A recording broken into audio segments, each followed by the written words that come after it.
dapat po munang alamin or matukoy ang pangunahing problema ng bansa upang mapagtuunan ng pansin at mabigyan ng solusyon. We should have specific goals, do research, and make a policy that is fair for everyone. Walang problema sa pulisiya. Iayos lang ang pagpapatupad. Bago patubas ang batas, pag-aralan muna gusto ng government. Two things, clarity and execution. Both, you need the communication and monitoring. As simple as that. Mandato ng Philippine Institute for Development Studies o PIDS na gumawa ng mga pag-aaral at pananaliksik ng mga polisiya at programa ng pamahalaan at magbigay ng rekomendasyon sa mga mambabatas sa pagbabalangkas ng mga polisiyang makakatulong sa ating bansa. Sinusulong ng aming ahensya ang evidence-based policy making upang bigyan din ng kahalagahan ng polisiya na batay sa datos at policy research na sumusuri sa tunay na kalagayan ng ating mga komunidad. Napakahalaga ng policy research, lalo na sa mga panahong dumadaan sa krisis ang ating bansa. Kapag polisiya ay pinag-aralan, susulong ang bayan!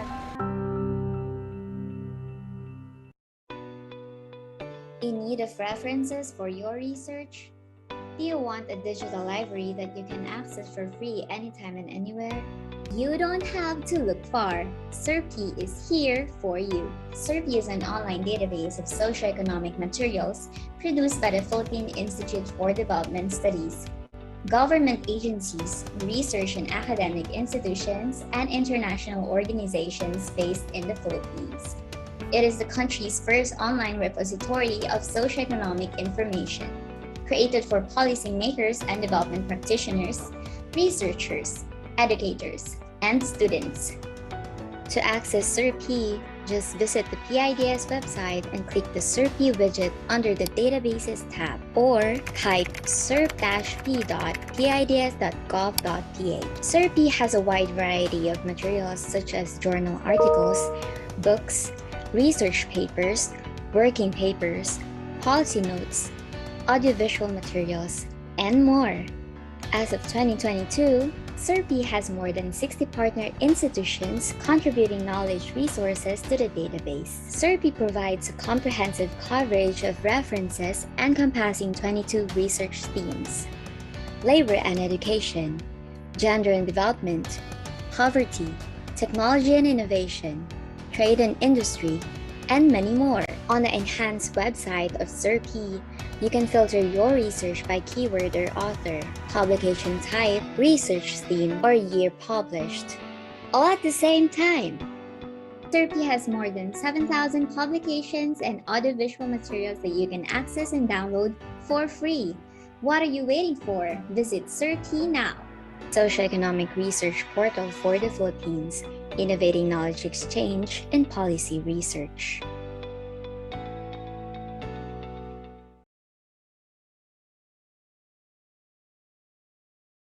So what is PIDS?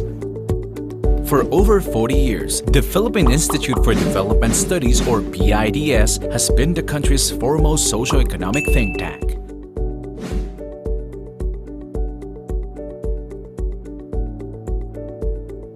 It conducts rigorous and objective policy research and analyses that help the government in crafting relevant policies, plans, and programs in support of the country's long-term vision and development goals. PIDS pursues its mandate through three basic programs: research, dissemination, and outreach. Through its research program, PIDS identifies and prioritizes studies, develops proposals, and conducts research on priority areas. The results of these studies are then disseminated through different platforms, publications,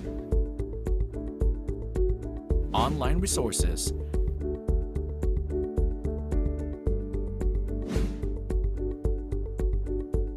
PIDS Corner, seminars, and the Development Policy Research Month, or DPRM, held every September. To shed light on key policy issues, the advice and expertise of the Institute's research fellows are also sought by policymakers, government agencies, private sector, and civil society. Since 1977, PIDS has completed numerous policy studies on a wide range of development topics. This brand of service has then translated to policies and programs that have improved the lives of every Filipino. Philippine Institute for Development Studies, service through policy research.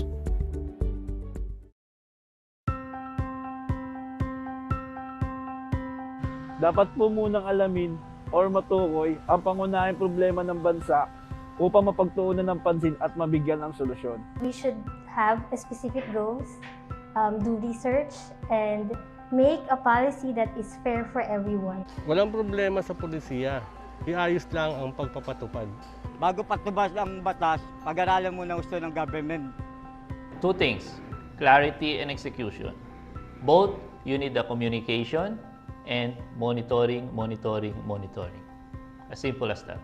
Mandato ng Philippine Institute for Development Studies o PIDS na gumawa ng mga pag-aaral at pananaliksik ng mga polisiya at programa ng pamahalaan at magbigay ng rekomendasyon sa mga mambabatas sa pagbabalangkas ng mga polisiyang makakatulong sa ating bansa.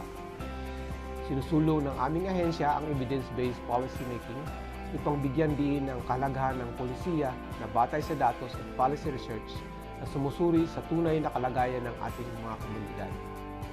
Napakahalaga ng policy research, lalo na sa mga panahong dumadaan sa krisis ang ating bansa. Kapag pulisiya ay pinag-aralan, susulong ang bayan.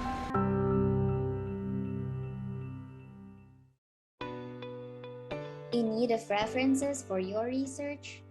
Do you want a digital library that you can access for free anytime and anywhere? You don't have to look far. SERPI is here for you. SERPI is an online database of socioeconomic materials produced by the Philippine Institute for Development Studies, government agencies, research and academic institutions, and international organizations based in the Philippines. It is the country's first online repository of socioeconomic information, created for policymakers and development practitioners, researchers, educators, and students. To access SERPI, just visit the PIDS website and click the SERPI widget under the Databases tab, or type serp-p.pids.gov.ph. SERPI has a wide variety of materials such as journal articles, books, research papers, working papers, policy notes, audiovisual materials, and more.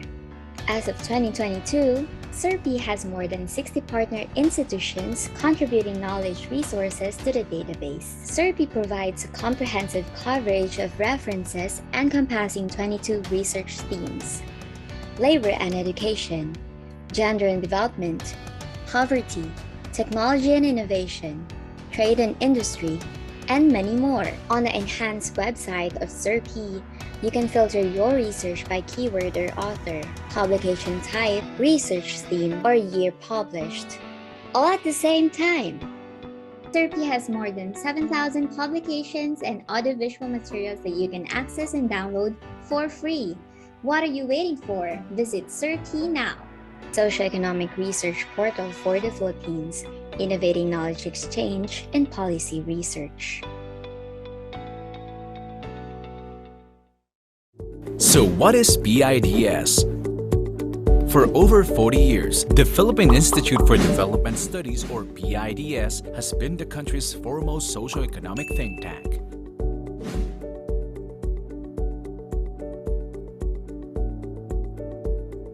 It conducts rigorous and objective policy research and analyses that help the government in crafting relevant policies, plans, and programs in support of the country's long-term vision and development goals. PIDS pursues its mandate through three basic programs: research, dissemination, and outreach. Through its research program, PIDS identifies and prioritizes studies, develops proposals, and conducts research on priority areas. The results of these studies are then disseminated through different platforms, publications,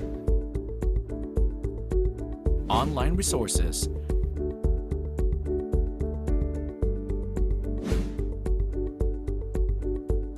PIDS Corner, seminars, and the Development Policy Research Month, or DPRM, held every September. To shed light on key policy issues, the advice and expertise of the Institute's research fellows are also sought by policymakers, government agencies, private sector, and civil society. Since 1977, PIDS has completed numerous policy studies on a wide range of development topics. This brand of service has then translated to policies and programs that have improved the lives of every Filipino. Philippine Institute for Development Studies, service through policy research.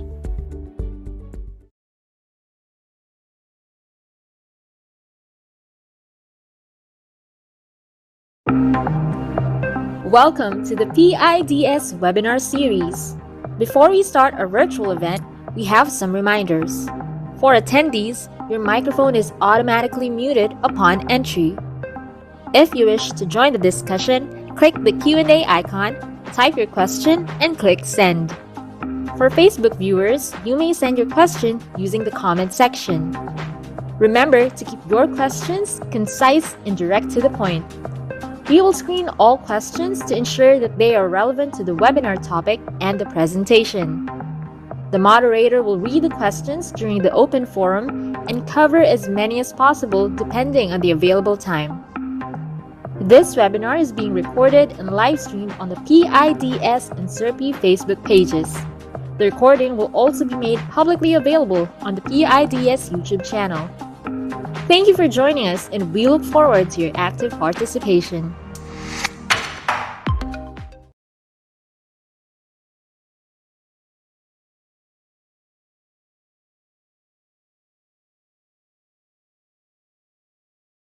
Right. Good morning, everyone, and welcome to the third PIDS webinar this year, Unveiling Women's Roles in Circular Economy Adoption and Tourism Growth. We are very excited to see many participants joining us today via Zoom and Facebook Live. I am Sonny Domingo, and I will be your host and moderator for this morning. So March is National Women's Month. As part of our celebration, let us not only recognize the invaluable contributions of women, but also reflect on the challenges many face in the economy. From the gender gap to limited access to resources, women continue to navigate significant challenges. Let's work towards a future where all women have equal opportunities and support to thrive in every aspect of life. This webinar can serve as our starting point as we inform ourselves about the issues and challenges they face and the policy recommendations that we can adopt. Today, we are featuring two PIDS studies to explore the economic opportunities and challenges faced by women. The first study examines the potential of circular economy, or CE principles, for empowering women-led micro, small, and medium enterprises in Metro Manila. The second study explores the gender inclusivity of Boracay's tourism development while exploring women's roles, challenges, and preferences within the sector. Before we begin, I would like to remind our participants to actively engage in today's discussions.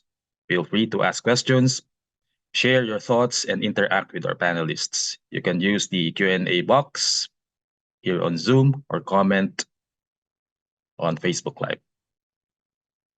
So to formally start our webinar, let us welcome the PIDS President, Dr. Aniceto C. Orbeta Jr. to give his opening remarks. Dr. Orbeta?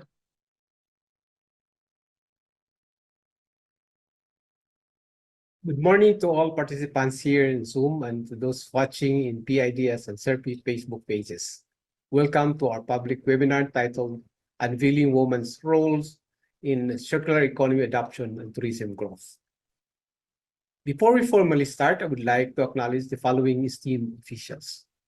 Local Government of Quezon City's Councilor Irene Belmonte, Municipal Government of Alicia Zamboanga Sibugay is Councilor April Jahara Gubat, House of Representatives Director Domingo Gamboa, Department of Interior and Local Government Assistant Secretary for Administration, Finance, and Controllership, Esther Aldana.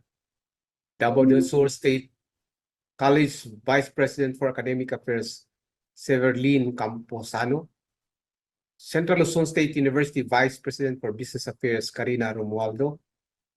Pamantasan ng Lungsod ng Manila College of Public Administration Acting Dean Noemi Bukoyo. GIC Senior Advisor, Hyacinth Magat. Amabel Foundation Executive Director, Annalie Bilis Robio. I would like also to greet the various representatives from the government, academe, private sector, civil society, and media virtually present today. We conduct this webinar to celebrate the National Women's Month. Today, we will delve into two themes: potential of the circular economy for women-led micro, small, and medium enterprises, or WMSMEs, the challenges of women face in Boracay's informal tourism sector. Philippines has made significant strides towards gender equality, particularly in the economic sector. Filipino women are increasingly playing a vital role in the nation's economic growth, with a growing number of female entrepreneurs making substantial contributions.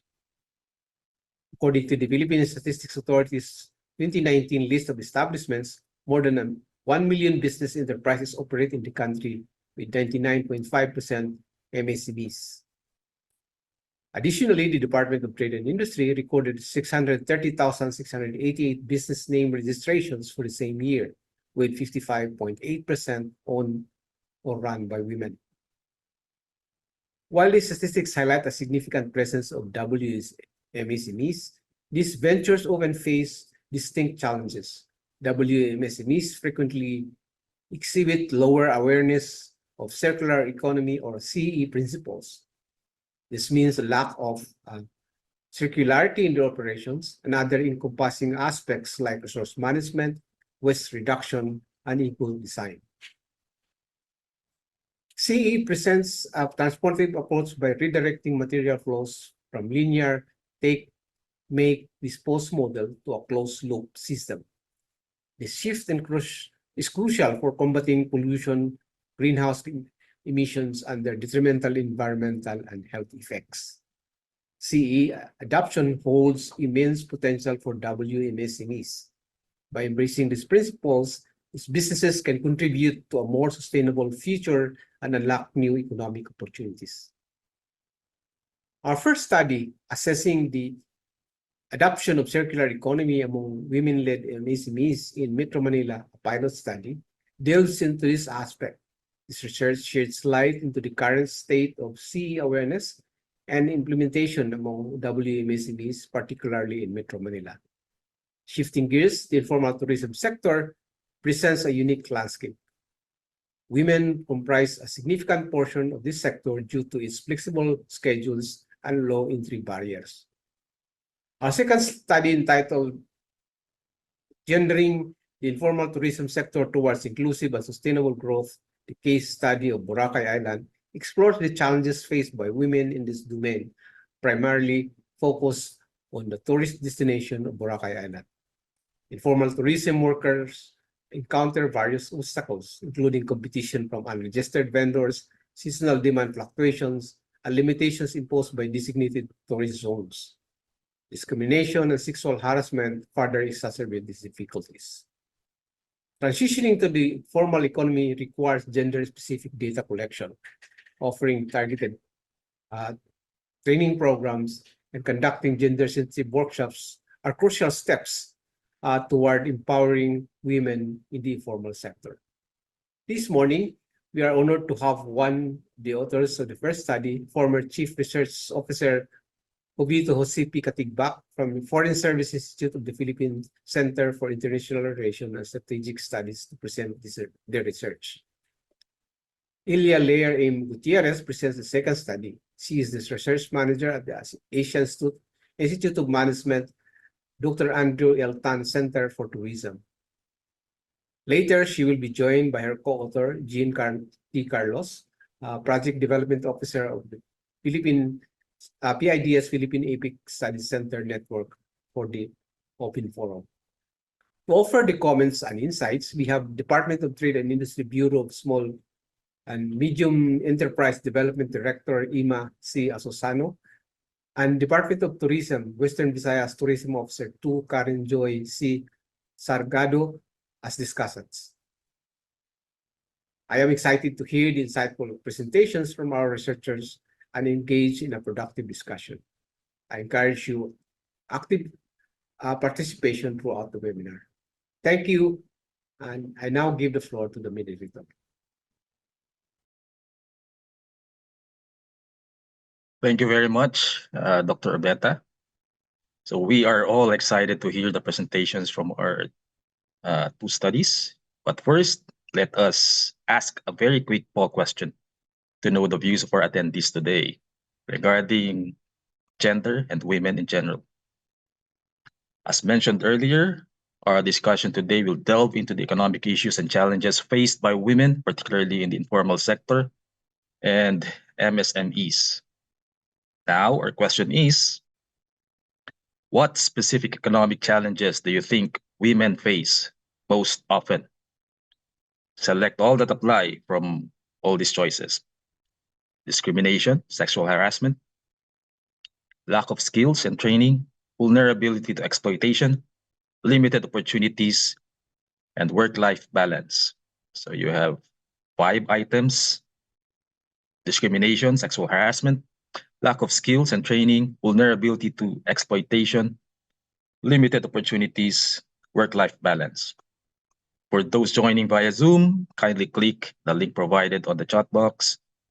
For those joining via Facebook Live, kindly click the link provided in the comment section. So very quickly, select all that apply: discrimination, lack of skills and training, vulnerability, limited opportunities, or work-life balance. So we have almost 200 attendees for today via Zoom and many more via Facebook Live. We encourage everyone to respond to the poll.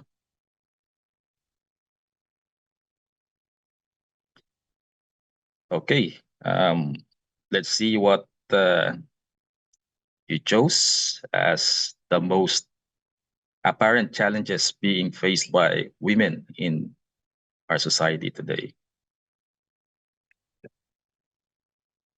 So we have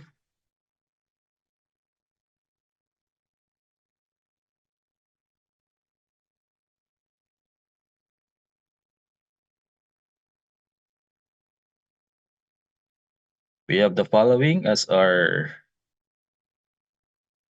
key challenges among women.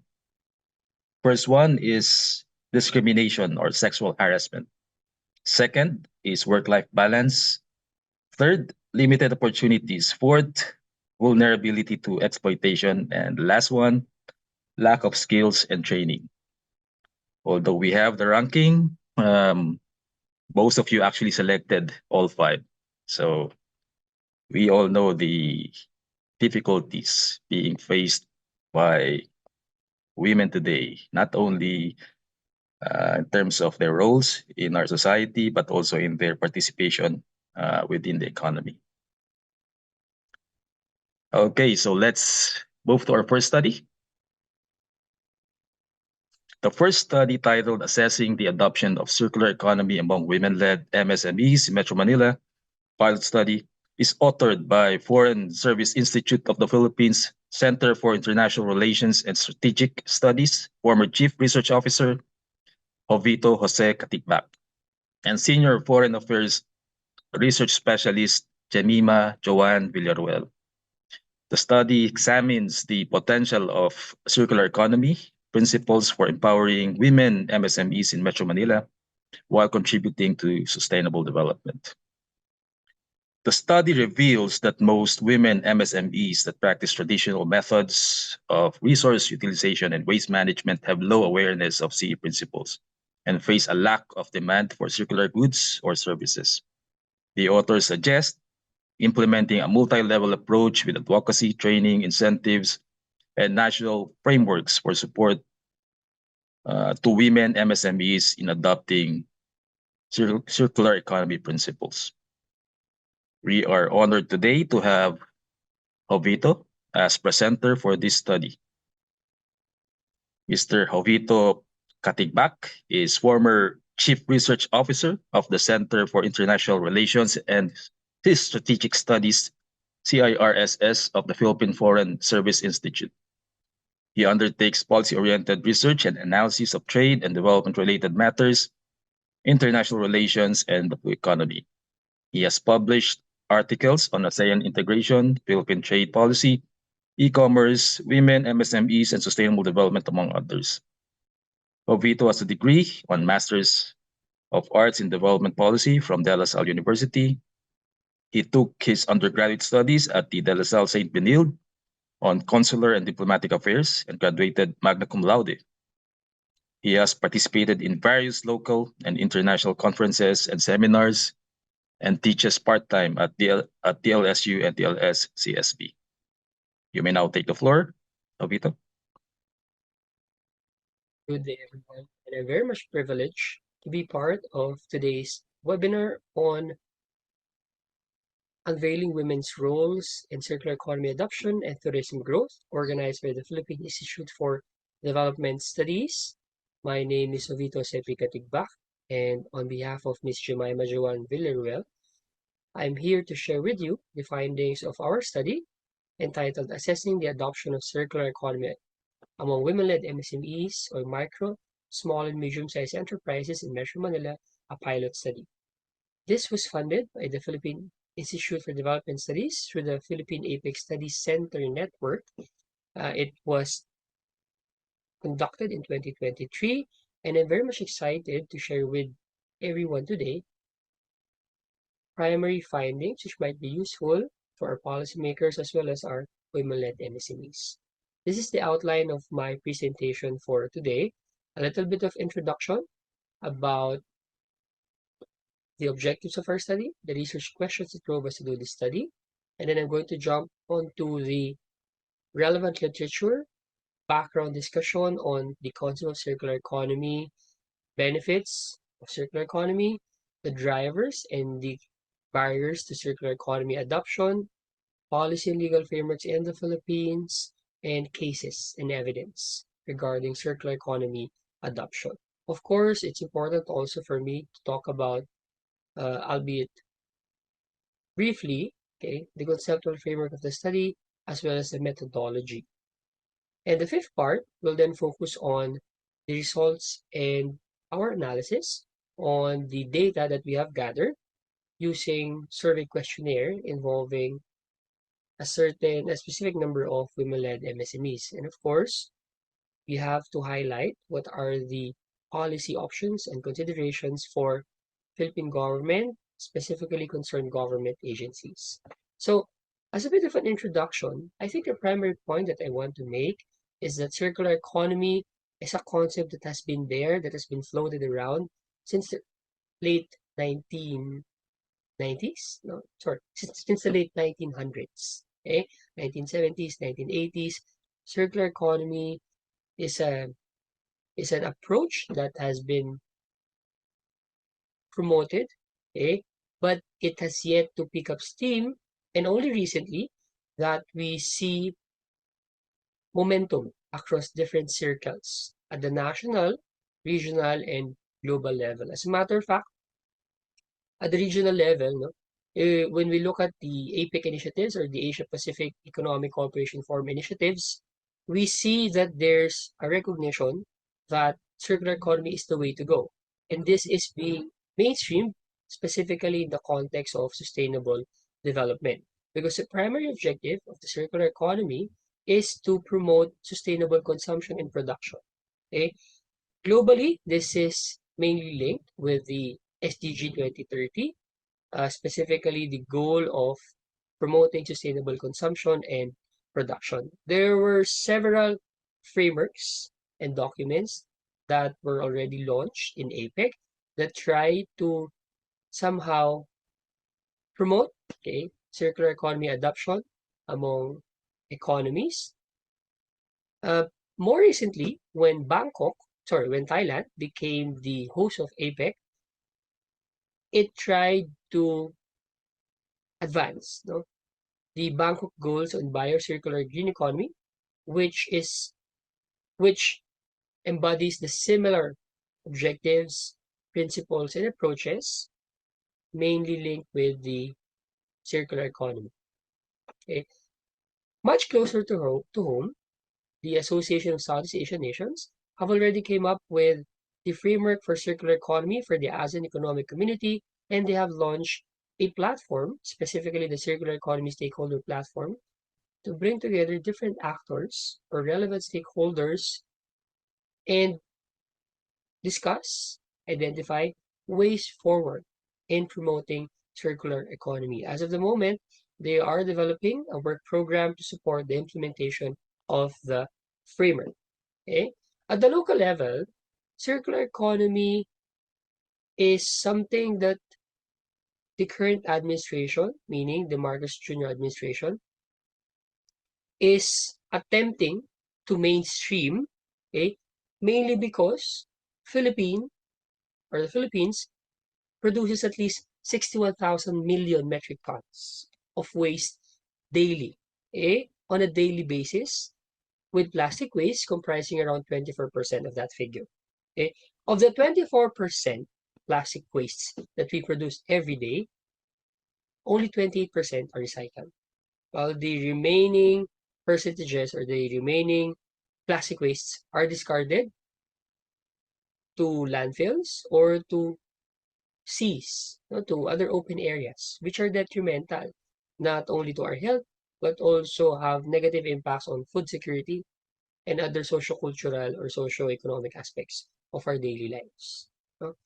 Now, if you look at the economic structure of the Philippines, majority of the businesses are micro, small, and medium-sized enterprises. As a matter of fact, they comprise 99.5% of all businesses in the Philippines, which means that if you want to really address the mitigation of plastic waste, you need to substantially involve or secure the buy-in and participation of micro, small, and medium-sized enterprises.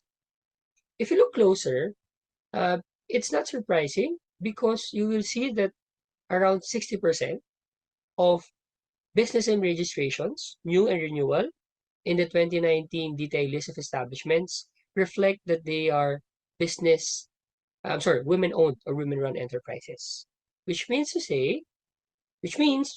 that we have seen a trend of increasing participation from women regarding businesses. Now, when you combine them all together, it basically led us to create or draft this question, which is, how has women-led MSMEs in Metro Manila adopted circular economy into their operations and practices? The specific questions that we tried to answer was, of course, number one, what is circular economy? There have been various definitions of circular economy, but in the Philippine context, we have identified our own in one of the pending bills in our Congress. And then we proceed to the next question, sub-question, which is, what are the related laws, policies, and frameworks in the Philippines? And this is important because it can help us gauge where we're at, what are we doing, and who drives the agenda and the momentum towards circular economy adoption. Of course, the main contribution of this study is coming up with or identifying themes, experiences of women-led MSMEs in adopting circular economy. Another important contribution of this study is, of course, identifying what are the policy options and recommendations that the Philippine government may consider in further advancing circular economy adoption among women-led MSMEs in Metro Manila and hopefully nationwide. If you look at the objectives, this basically mirror our research questions.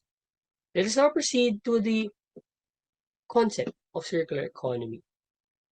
Circular economy is, as I mentioned, is something that was not invented in the 21st century. It was something of It was born of the idea that the Earth is basically a closed economic system. Meaning, whatever we do economically, we cannot separate it from processes of biological processes. Okay? We should treat it as related or linked to processes of Earth or Earth-related processes, which means that whatever we use, whatever we generate, no? Whatever waste we generate may be used as inputs, okay, into another cycle of production. And that is where circular economy becomes relevant. Because circular economy, according to Sahel, no, is a spiral loop system that tries to or that attempts to minimize matter, energy flow, and environmental deterioration without restricting economic growth or social and technical progress. So basically, it echoes the principles of sustainable development, but the focus is on reuse, repair, reconditioning, and recycling of products, goods, or commodities. Okay. If you look at the policy and legal landscape, there's actually a lot of projects, programs, policies, and activities that we are doing or we have done, no, in the Philippine context. But in terms of the overarching framework, we have the Philippine Action Plan for Sustainable Consumption Production, and this is overseen by NEDA. This is anchored on our Ambition Natin 2040, no? And the goal is to entice more Filipinos to produce and consume green goods and services to accelerate the shift towards sustainable and climate-smart practices and lifestyles. Okay? It also identified 4 action notes, specifically policy and regulation, research and development, innovation and technology, infrastructure, promotion, and education.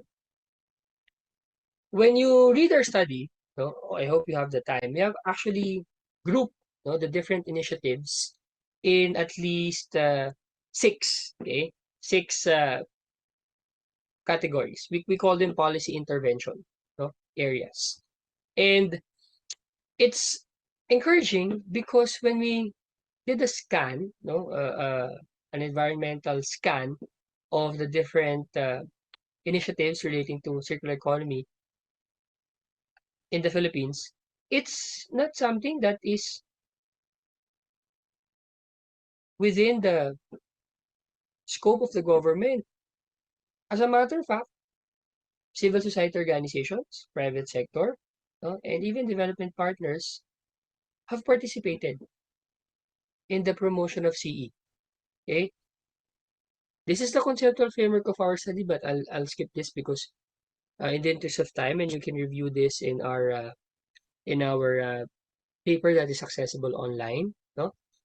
Methodologies, we employ the mixed methods approach.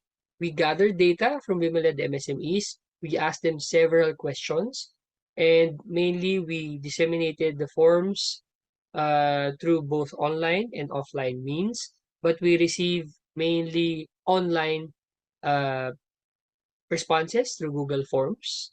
We share the call for interested participants to our network partners, okay? And the questionnaire was administered from August 15 to October 1, 2023. Okay? The questionnaire was mainly based on the Circular Maturity Firm Level Assessment tool developed by SACO and others. It has a lot of questions, okay? But since the focus of our study is only about the level of circular economy adoption among women-led MSMEs, we only selected around 78 items, no? And these are categorized into 11 major sections. Now, let's go on to the results and analysis, no?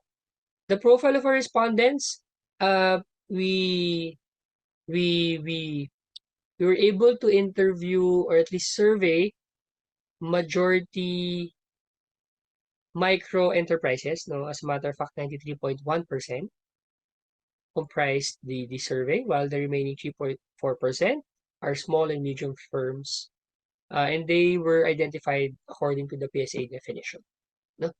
Majority of them are very young, 18 to 35, and around 81% are highly educated who possess baccalaureate or postgraduate degrees, while the remaining 19% have primary, secondary, or vocational diplomas.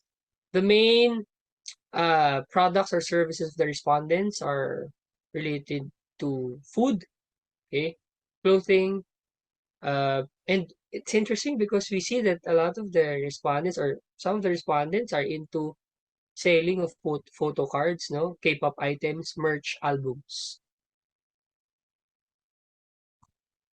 Top locations are from Manila City, Quezon City, Caloocan, Makati, and Taguig.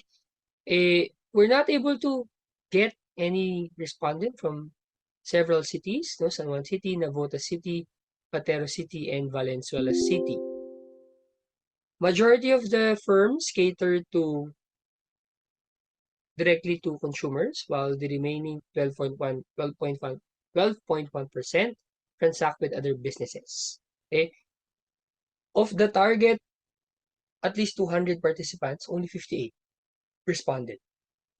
And this was the best that we can do. As a matter of fact, we extended the deadline for them to give the responses.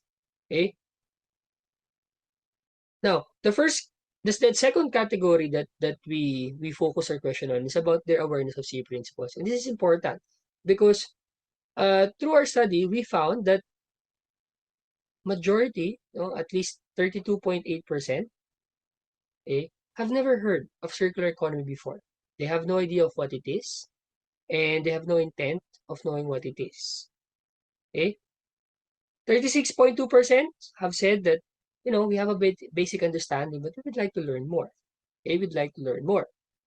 However, 22.4% said that I've heard of it being thrown around, but I don't really understand it. I don't really understand it. Only around 9% have the ability to explain it in detail, and possibly share it with their their colleagues. When we ask them about their challenges in terms of circular economy adoption, the answers reflect the existing literature. In this case, in women-led MSMEs in Metro Manila, the primary challenge to circular economy adoption is their lack of knowledge and awareness, limited financial resources, and the lack of government support and policies. There's also lack of access to relevant networks and partnerships. There's two firms that said that it's mainly the resistance to change within the organizations, the traditional mindset of the leaders or business owners. Internally, just to add on to the discussion, 70.7% confirmed that they have not conducted any assessment or evaluation to identify potential application of circular economy, while 10.3% intend to undertake an assessment soon. Only 5.2% regularly observe such practice, and the analysis is that this is mainly shaped by the low level of familiarity concerning the potential benefits of circular economy adoption. When we asked them, what about consumer demand? 44.8% said there's no demand, so we don't need to adopt it. While only 5.2% share that there's high demand for circular products and processes.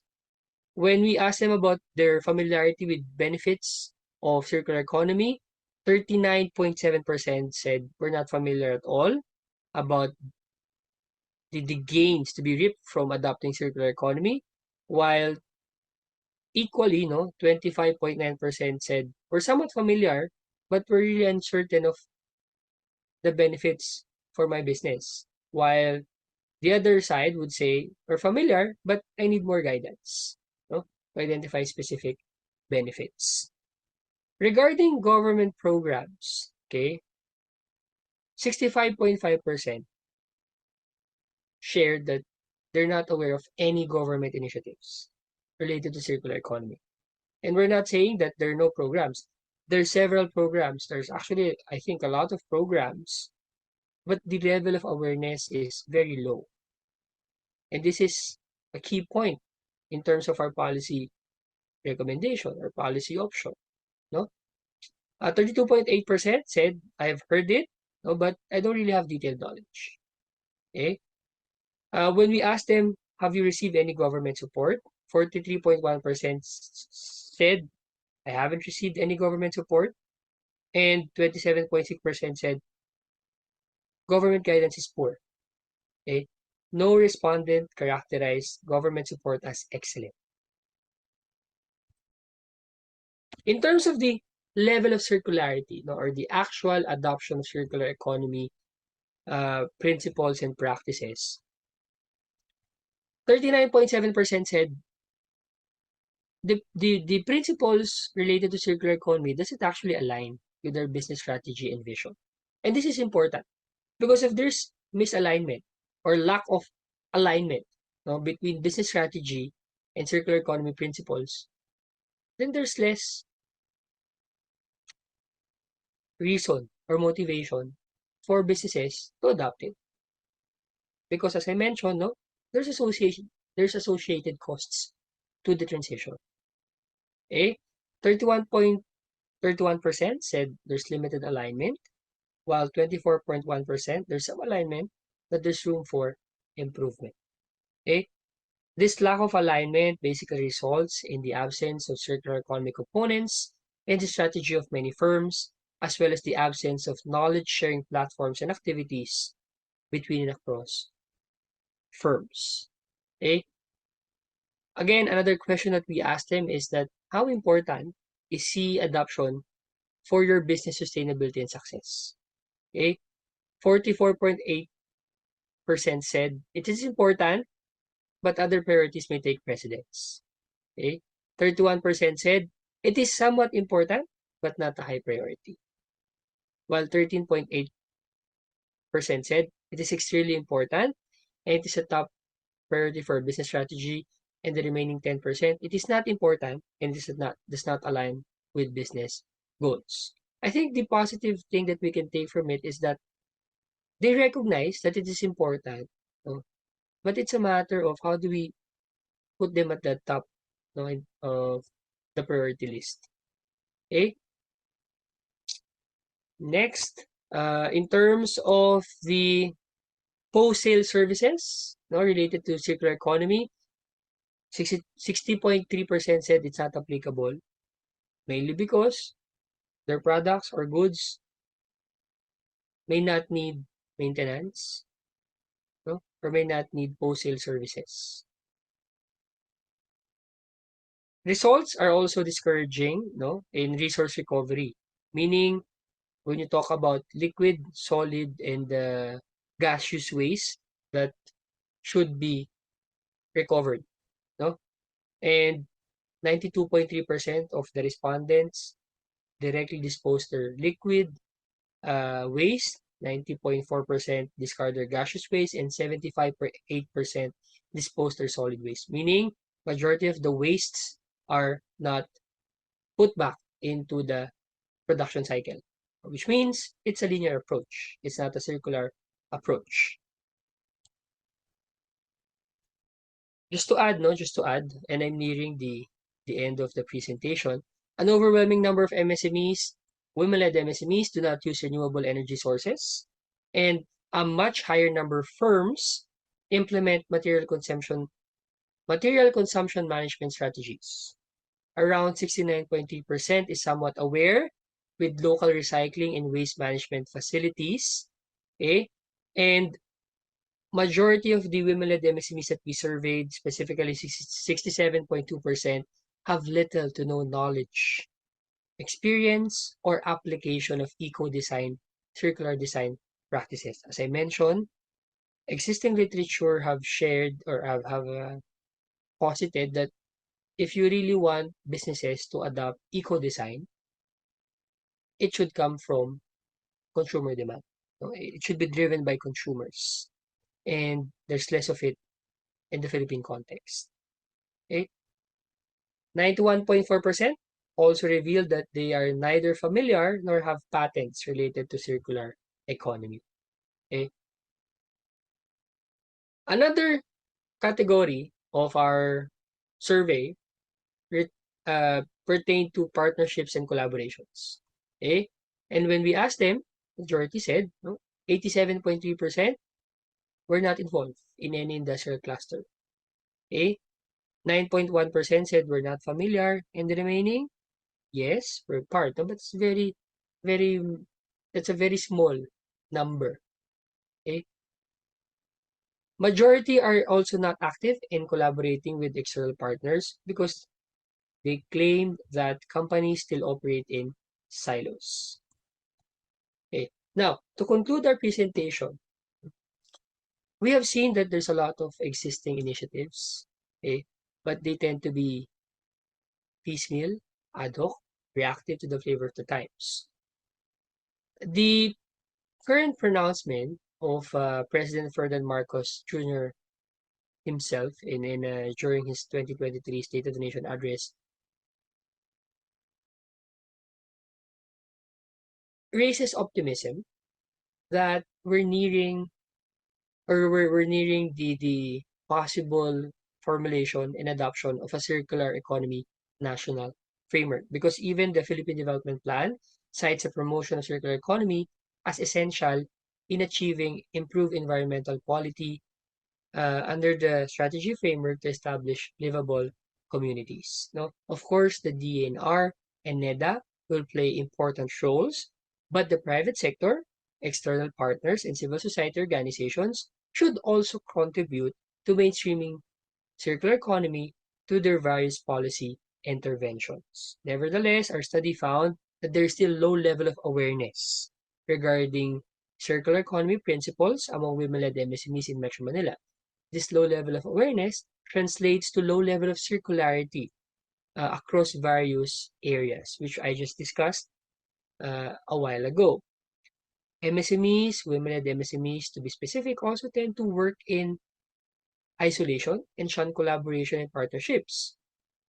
And this is not helpful because if you want to resolve economic issues or concerns regarding the lack of economic profitability or the market profitability of circular economy adoption, then you must promote industrial clusters because you can share resources, you can share practices, and you can share gains or benefits. No? Of course, the Philippine government will play the leading role, emphasis on the leading role in the pursuit of sustainable trade en route to the successful attainment of objectives at the national, regional, and international levels. Hence, the government may consider the following policy recommendations. And we have identified 3 simultaneous policy actions at the micro, meso, and macro levels. At the micro level, since we see that there's low level of awareness, DNR and DTI can focus on education campaigns and advocacies to raise the current level of awareness about CE principles.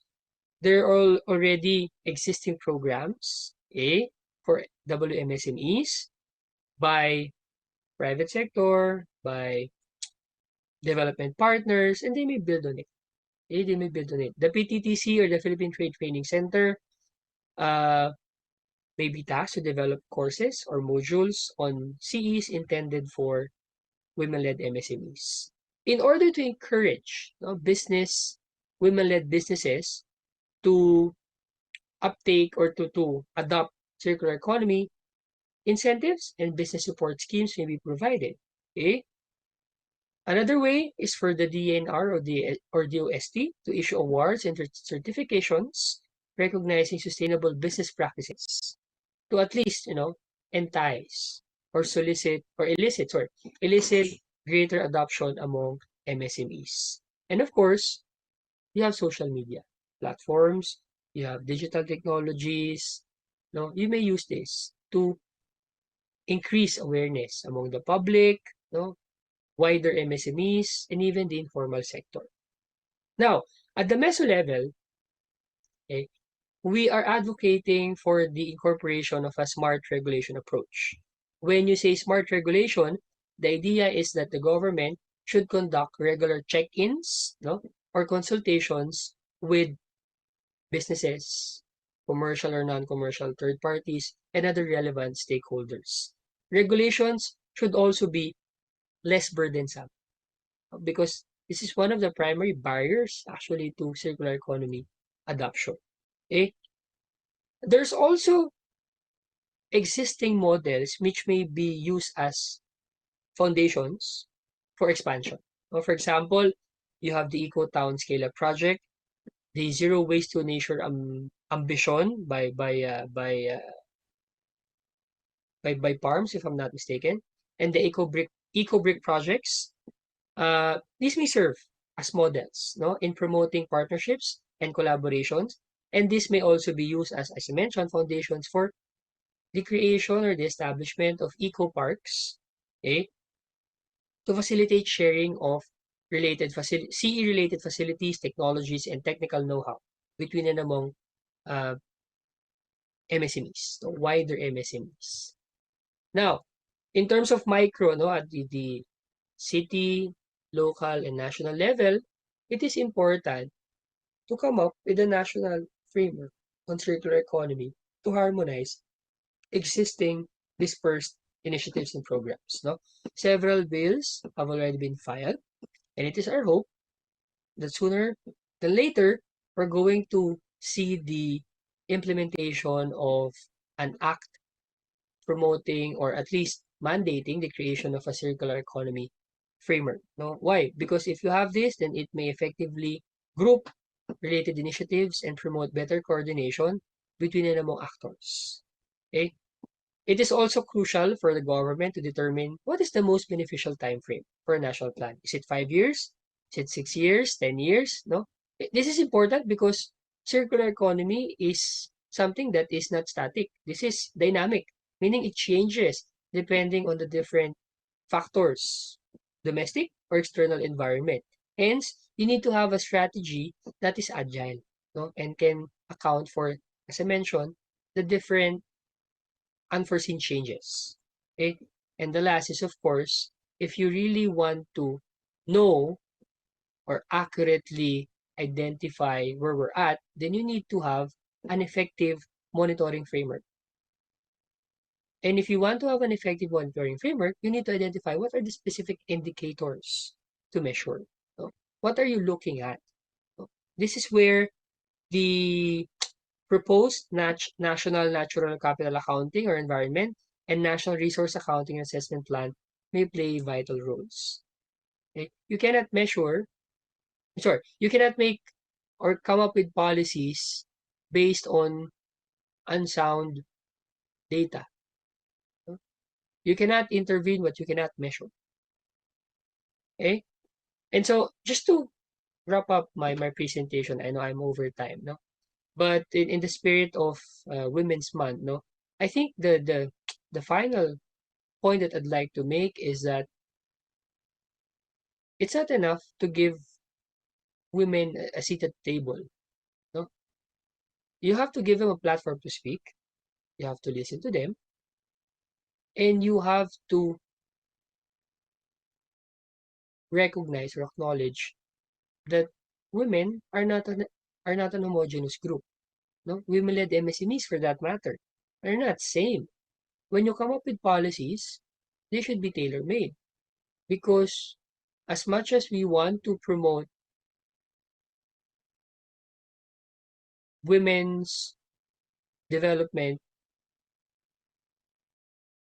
across all levels of society or across all industries, we have to keep in mind that they have different challenges, they have different conditions. And so the very basic exercise that we as government agencies or civil servants must do is listen to our constituents or listen to our target audience. In this case, it's women-led MSMEs. And with that, I'd like to thank you for taking the time to listen.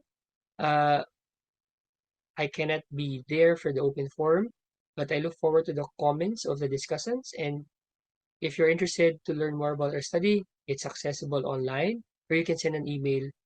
You can send an email to my address that is flashed on your screen. Once again, thank you very much and have a great day. Bye-bye.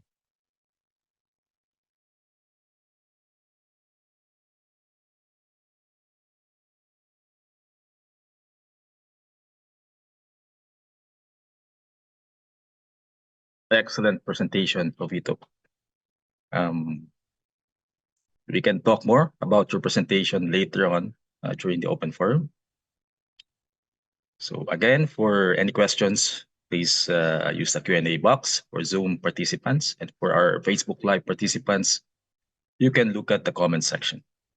So don't forget to include your name and affiliation when you post your questions. For our Facebook audience and participants, you may download a copy of the study using the link provided in the comment section. So now we move on to our next part of the program. Allow me to introduce the next featured study and the second presenter.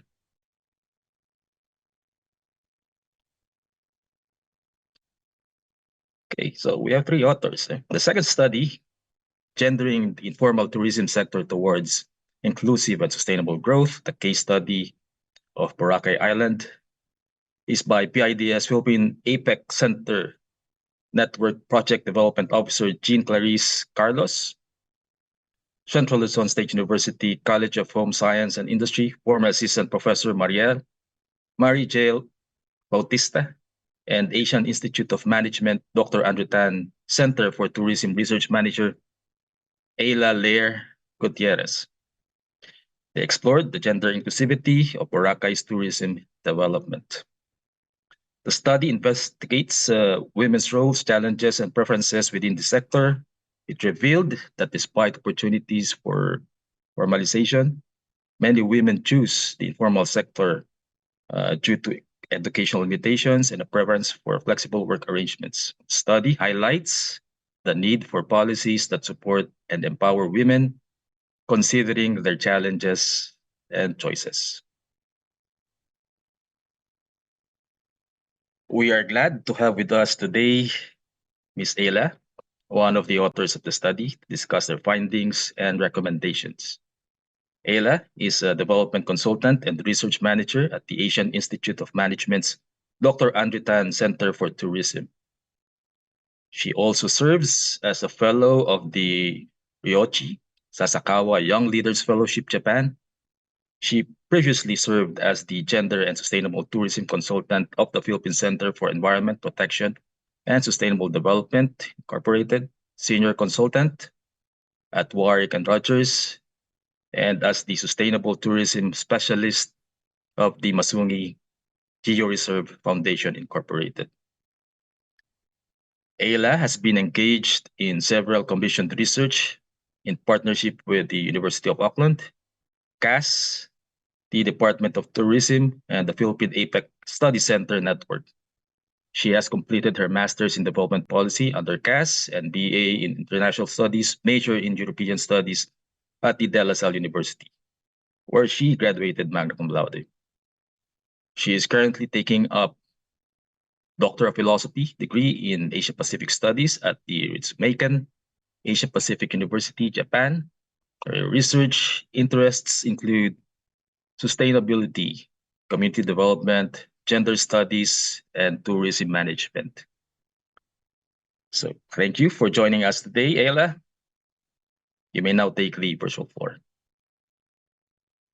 Good morning, magandang umaga. I am EYLLA Gutierrez from the Asian Institute of Management, Dr. Andrew L. Tan Center for Tourism, and on behalf of my co-authors, Dr. Mary Jael Bautista of Central Luzon State University and Mrs. Jean Clarice Carlos of the Philippine Institute of Development Studies, allow me to present to you our recently conducted research titled Gendering the Informal Tourism Sector Towards Inclusive and Sustainable Growth, the case study of Boracay Island. So allow me to begin by providing a brief background on our research. A few things that I'd like to point out. First is the recognition of the importance of the Philippine tourism industry in the larger Philippine economy, specifically against the backdrop of the impact of the COVID-19 pandemic. And within the tourism industry, we've noticed the dominance of women in the tourism workforce, as well as the prevalence of the informal tourism workers within the sector. Hence, this study is focused on looking at the vulnerability or the presence of women informal workers in the Philippine tourism industry by specifically looking at the case of the Boracay Island, where about 19,000 informal workers are operating in. And to do that, we posed the main question on how are women involved in the informal tourism economy in the Boracay Island. And to answer this main research question, we posed three key sub-questions. First, looking at the conditions of women as informal tourism workers, looking at what are their challenges, their issues in participating in the informal tourism economy. Second, we are also looking at some of the existing national and regional frameworks governing the participation of women and the informal economy in tourism. And finally, we want to look at how we can use the data from this research to help or to assist in creating policies or initiatives that could empower women in the informal tourism sector. And to do that, we've specifically enumerated some research objectives. First, we wanted to map out the roles of women in the informal tourism workers, meaning to look at where they work, what kind of work are they engaged in. Second, again, as mentioned, we're looking at some of the challenges and issues that they face participating in the industry. We also want to survey some of the local, national, and regional policy environments where they operate in. And finally, because there's dearth or like scant research on this aspect, we want this research to be able to create some case studies or strategies that could be replicated across the APEC region. And to do that, we've used this framework following Duguid and Weber, which looks at three aspects of women's empowerment or women's engagement. Basically, we look at the macro, meso, and micro dimensions.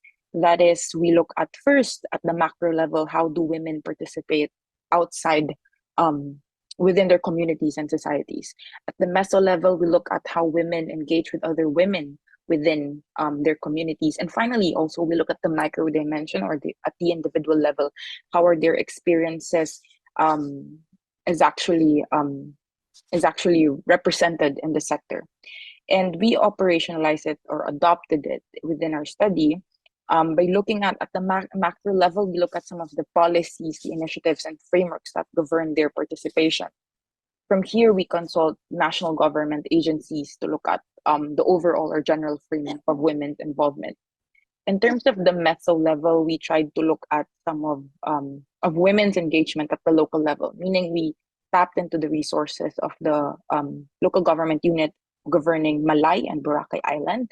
And then finally, in the micro dimension, we looked at the experiences of women individually. So we interviewed and engaged women in focus group discussions to look at their experiences as individuals working for the industry. And to do that, our methodology is designed into three phases. First, we look at following again our framework. First, we looked at the meso level. We engaged with the local government unit, the tourism officers, the municipal barangay officials in the Boracay Island, Malay. And then at the second phase, we looked at the experiences of women informal workers. So we went into a field work in Boracay Island itself, interviewed some women who were working in the souvenir, food and beverage, excursion, and services sectors. And then finally, the phase 3, we look at the national level. What are the policies and existing strategies at the national government level from the Department of Tourism, from the Philippine Commission on Women, and other related agencies to look at how women are actually participating at the macro level. And following this, I'd like to highlight some key findings that I think would be a great springboard to further discussions into women in the informal sector. So first, we identified women's engagement across souvenir, food, beverages, excursion services, and then emerging tourism segment or subsectors. Basically, souvenirs, these are women who are working to sell bracelets, necklaces, and some souvenir items. Food and beverages, these are women who work as street vendors and food marketers in the island. Excursions, these are marketers, those that promote or advertise certain trips within Boracay. Services, this include therapists, hair braiders, working in the industry, and we've recognized in doing the fieldwork an emerging tourism segment. These are people who sell beach mat after the 25+5 easement in the Boracay Island. So a good thing to look at when we surveyed the informal tourism industry in Boracay is that they have been organized in associations. They're not necessarily all registered within the government, but they do belong, some of them or most of them belong in specific tourism organizations, such as there's one for souvenirs, there's ones for excursions, for services. However, for food and beverage and the emerging tourism segment, they are still not part of any tourism-related associations that is organized by the government.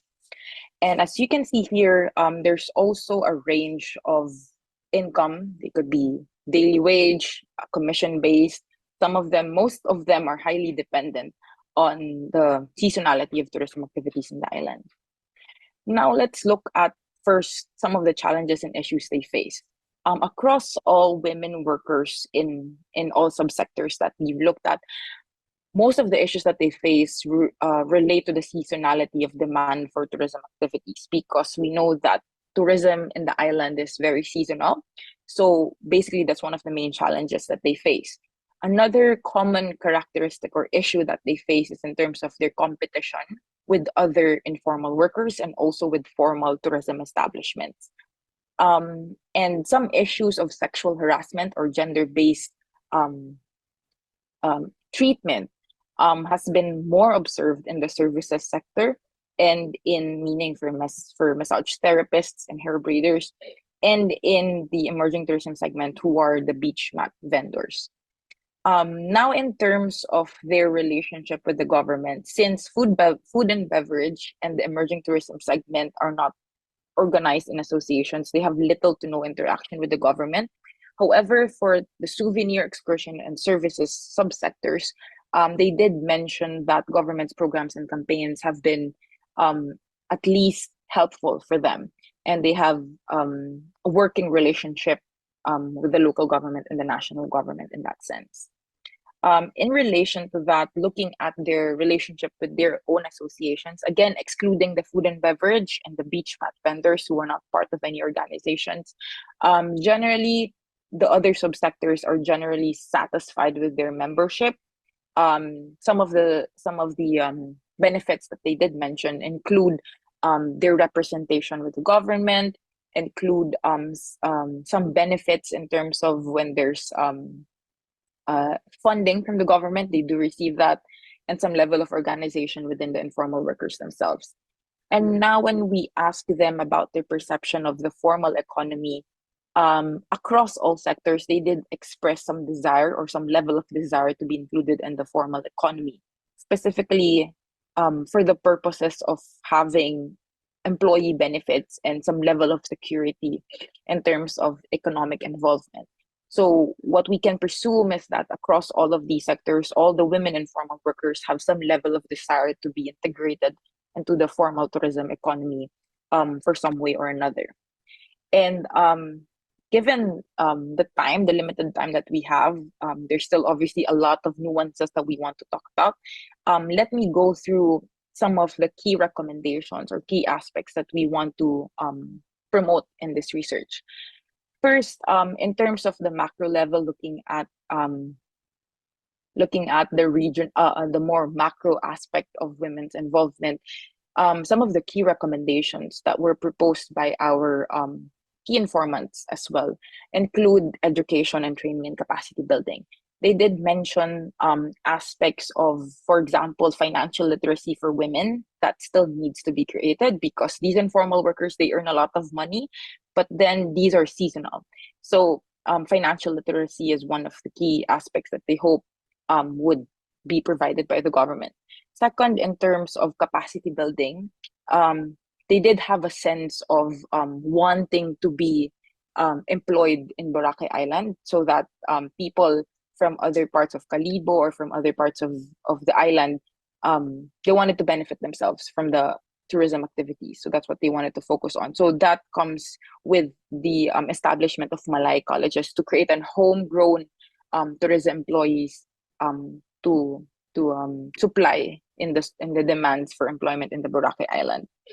Another thing that was mentioned at the macro level is the creation of GAD, or Gender and Development Indicators for Tourism. While there are existing indicators, they were hoping to tailor fit it into tourism so that they could apply it more for monitoring and implementation of certain projects.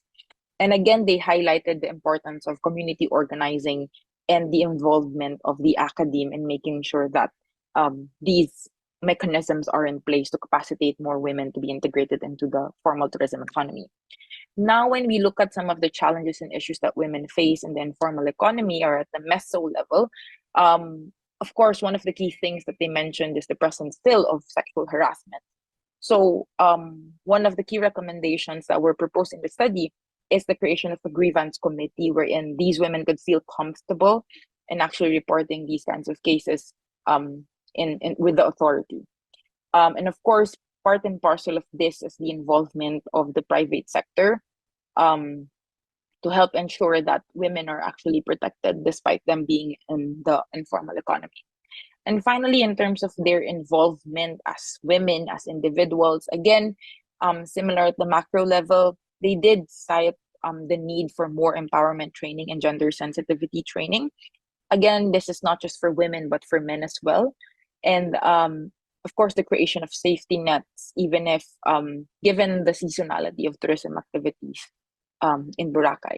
So overall, what our research basically promotes is the idea that for us to achieve empowerment, or for women informal workers to be empowered in Boracay, it takes a multi-stakeholder approach, a collaborative approach across different members of the tourism sector, as well as both men and women.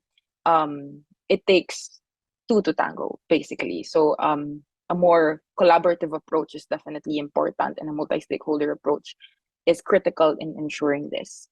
And with that, I think that ends my presentation. Thank you very much. Maraming salamat, and we look forward to your questions or any concerns that could help us elaborate or research further. Maraming salamat. Thank you very much, EYLLA, for that very interesting presentation. Well, I guess it's double jeopardy for women in Boracay. Women as possibly the discriminated sex, and also them as part of the informal sector are experiencing another level of discrimination. So these are concerning, and probably later on we'll be looking more into the details and potential ways forward, as also we are expecting from our discussants. So again, for any questions, please use the Q&A box on Zoom, and for our Facebook participants, use the comments section. Don't forget your name and affiliation. We are going to repeat for our Facebook audience and participants, you may download a copy of the study using the link provided in the comments section. So now let us invite comments and further insights from our chosen discussant. Allow me to introduce, for our first study, Director Emma C. ASUSANO. So Director Emma is currently the Director of the Bureau of Small and Medium Enterprise Development at DTI. Before joining public service, she had a brief stint with the banking industry. At the Department of Trade and Industry, she was able to rise from the ranks. She became a Provincial Director of DTI NCR and OIC Regional Director. She also served former DTI Undersecretary of Regional Operations Group, Zenaida Maglaya, as her Chief of Staff, and was concurrently assigned as the Program Manager of the NCPMU and Project Director of the INREM LES 2. program. Since April 2022, she was the designated OIC of the Bureau of Small and Medium Enterprise Development. And last September 2023, she was promoted as the official director for BISMED. So ladies and gentlemen, let us welcome Director Emma ASUSANO.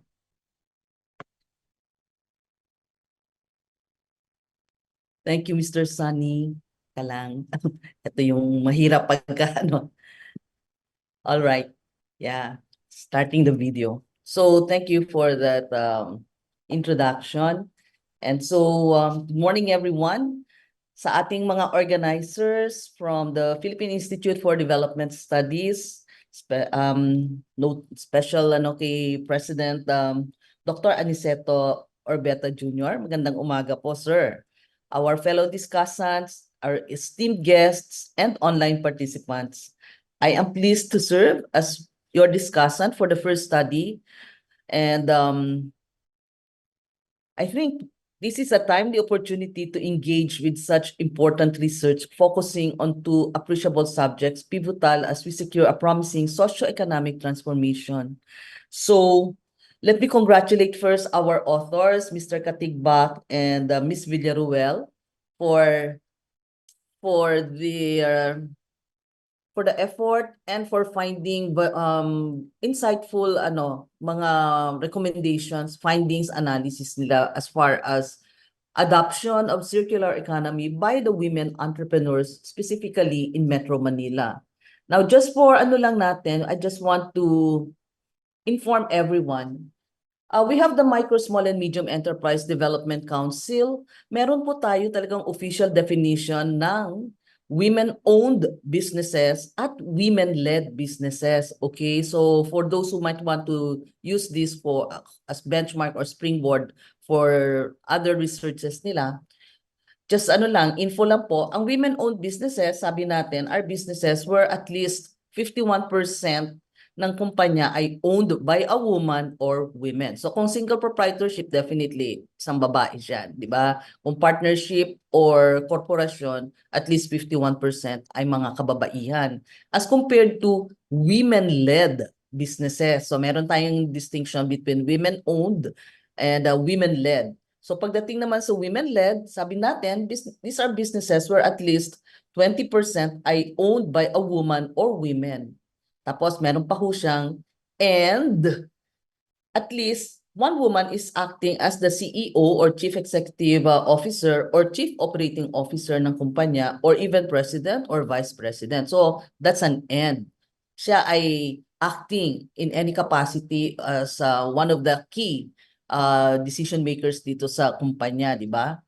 Tapos meron pang isang and at least 30% ng board of directors ay, kung merong board, ay composed of women. So yan yung para naman sa women-led businesses. So just for info lang natin for if we would want to embark on researches that would involve women-owned and women-led businesses po. Okay. So let me take a look into the findings para ma-contextualize natin yung insights natin. So tiningnan natin yung findings as presented ni Mr. KATIGBAK kanina. It's very evident na yung insights garnered from this study, it holds significant implications for our collective efforts in fostering sustainable development and advancing the role of MSMEs in driving economic growth. So, particularly, yung study sought to assess the level of circular economy adoption among the women MSMEs, specifically in Metro Manila. And nakita nga natin yung demographics ng study revealed na karamihan dito ay mga younger women entrepreneurs at merong high level of degrees as far as education is concerned, may attainment yun.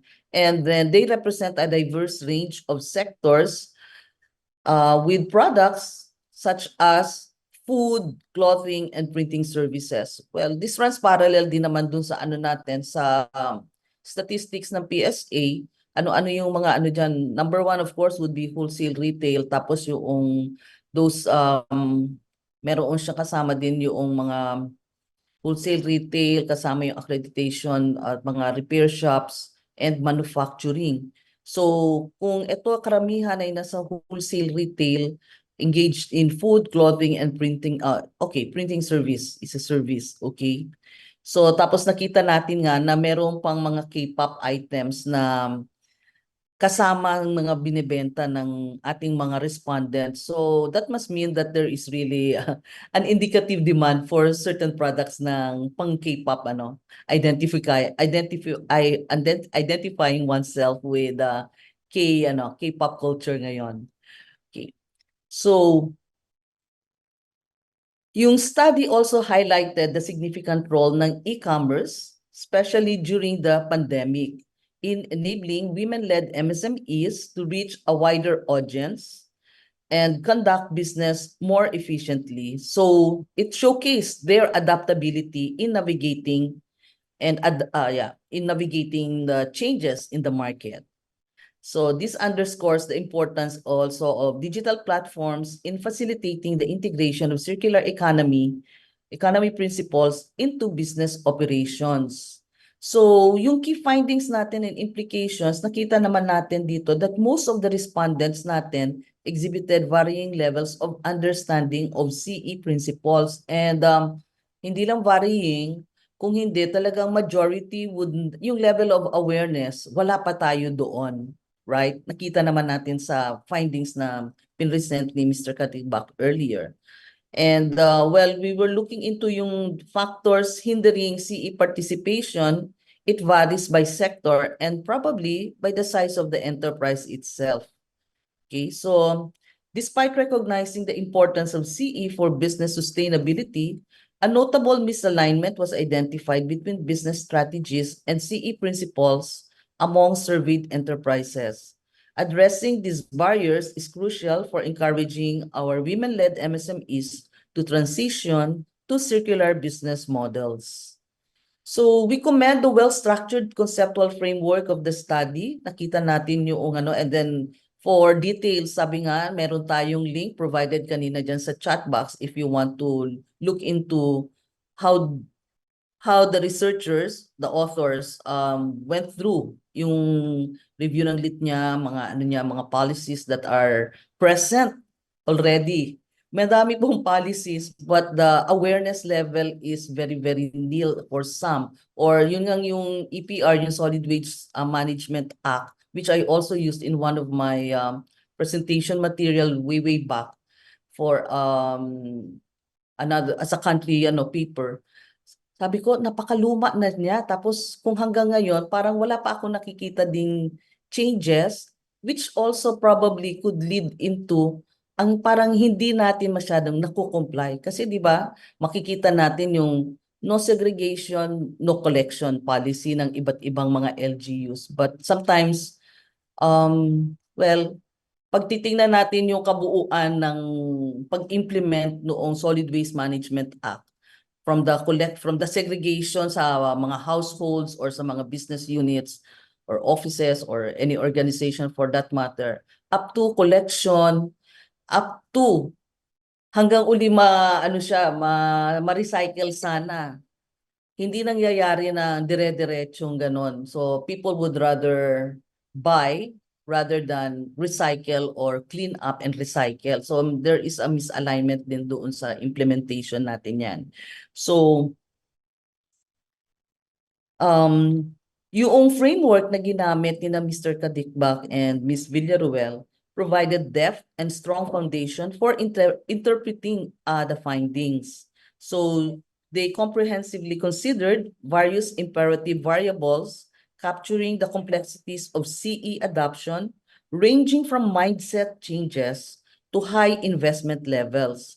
So in addition, the authors also presented relevant laws, policies, and initiatives, as I mentioned earlier, and which enriched the analysis by contextualizing the respondents' responses and prompting further reflection. So utilizing this pilot study approach, the researchers have provided valuable insights that can inform future research and policy interventions in this area. Nakita natin yung study, it shed light on several critical issues, particularly regarding awareness and adoption ng circular economy principles. So parang yung responses indicated really a lack of familiarity with CE, what is CE all about and what are the guiding principles nito, what are the government initiatives, the benefits of adopting a circular economy, and yeah, even aligning CE principles, CE practices with their business strategies. So nakita natin that there is a pressing need for continuous and strengthened policy interventions, supportive regulatory frameworks, targeted programs, and incentives, along with concerted efforts among government and the MSME support organizations.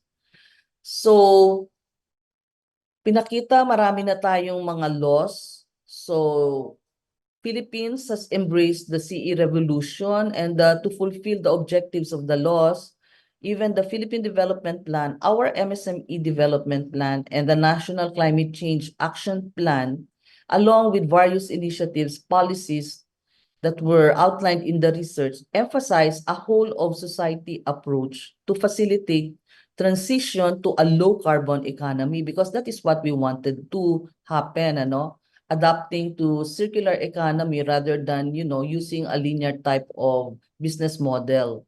Yeah. So for DTI, we have a DTI National Capital Regional Office which oversees the implementation ng Green Economic Development Program para sa region. And just for info, yung program pong ito since 2017, it integrates sustainable practices for our enterprises, and in addition, we also have another office in DTI, the Consumer Policy and Advocacy Bureau. They also regularly organize public webinars on CE and zero waste, so which caters to both MSMEs and consumers. So hindi lang siya pang internal DTI, kasi I also find that as a source yung SIPAB webinar that is held regularly dito sa amin. But it's accessible to the public. So even consumers yan. So maganda po siyang siguro you find time also to look into ano yung mga topics nila if you find it interesting. So it is so varied yung SIPAB webinars na ginaganap namin dito. So yan.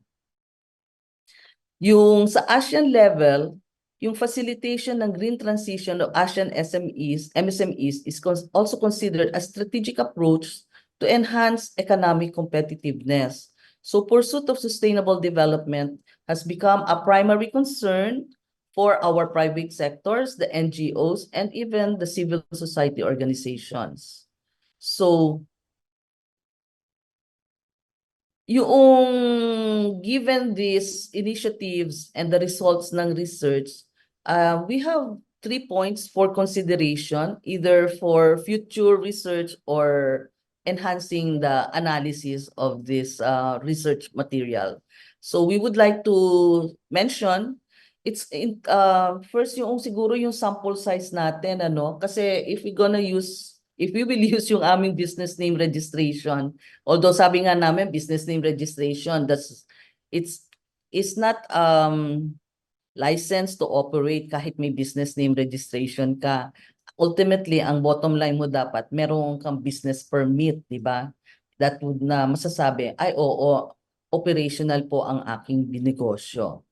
So, sa NCR alone for 2023, yung business name registration for both new and renewal, out of 148,639 na nag-register, we have a total of 148,000. We have a total of 80,929 na mga nagsabi sila ay mga babae. So kasi tinatanong naman po yun sa pag nagrehistro doon sa aming online application to ano yung sex, male, female, di ba? So 80,000 or it's practically 54% of the registrants for last year are women. So yung number ng yung sample size niya parang liliitan lang ako in the sense na okay, I think they made efforts in terms of reaching out to more kasi nga the methodology is either online or face to face.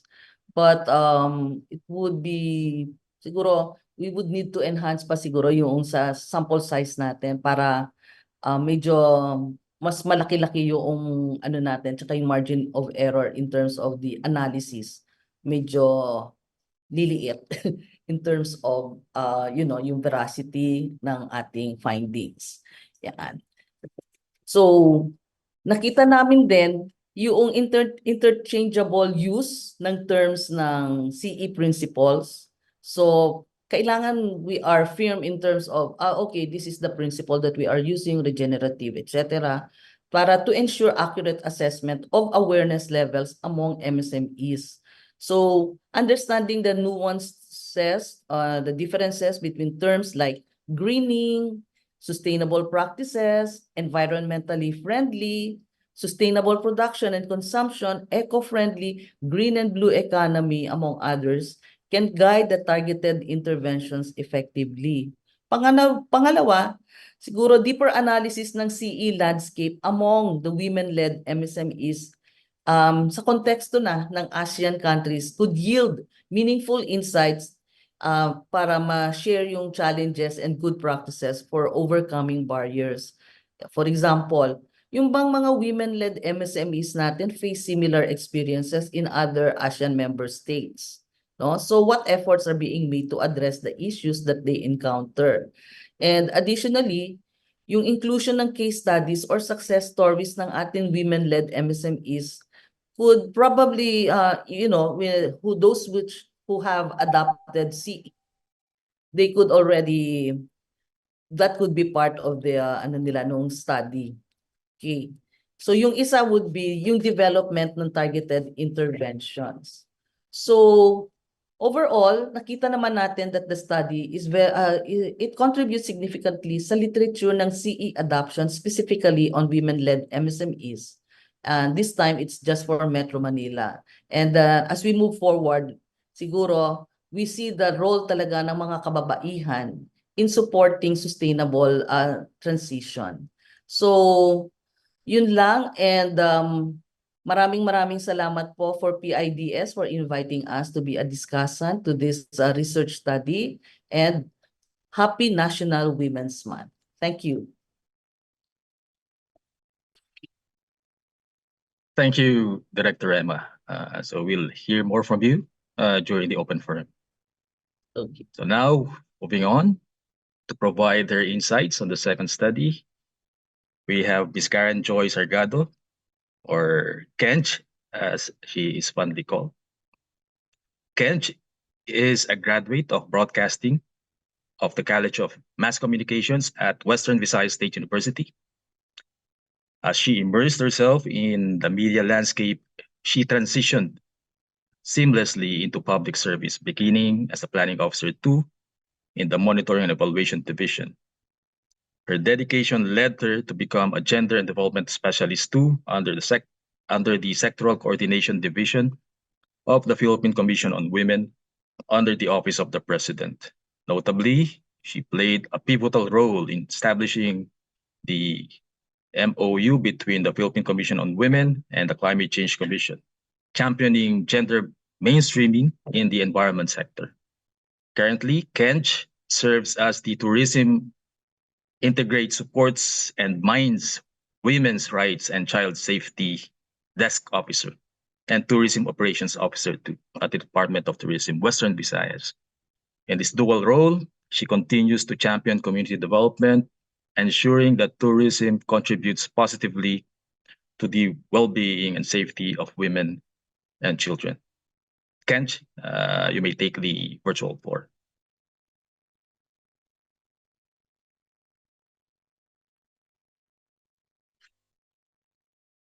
Good morning and mabuhay.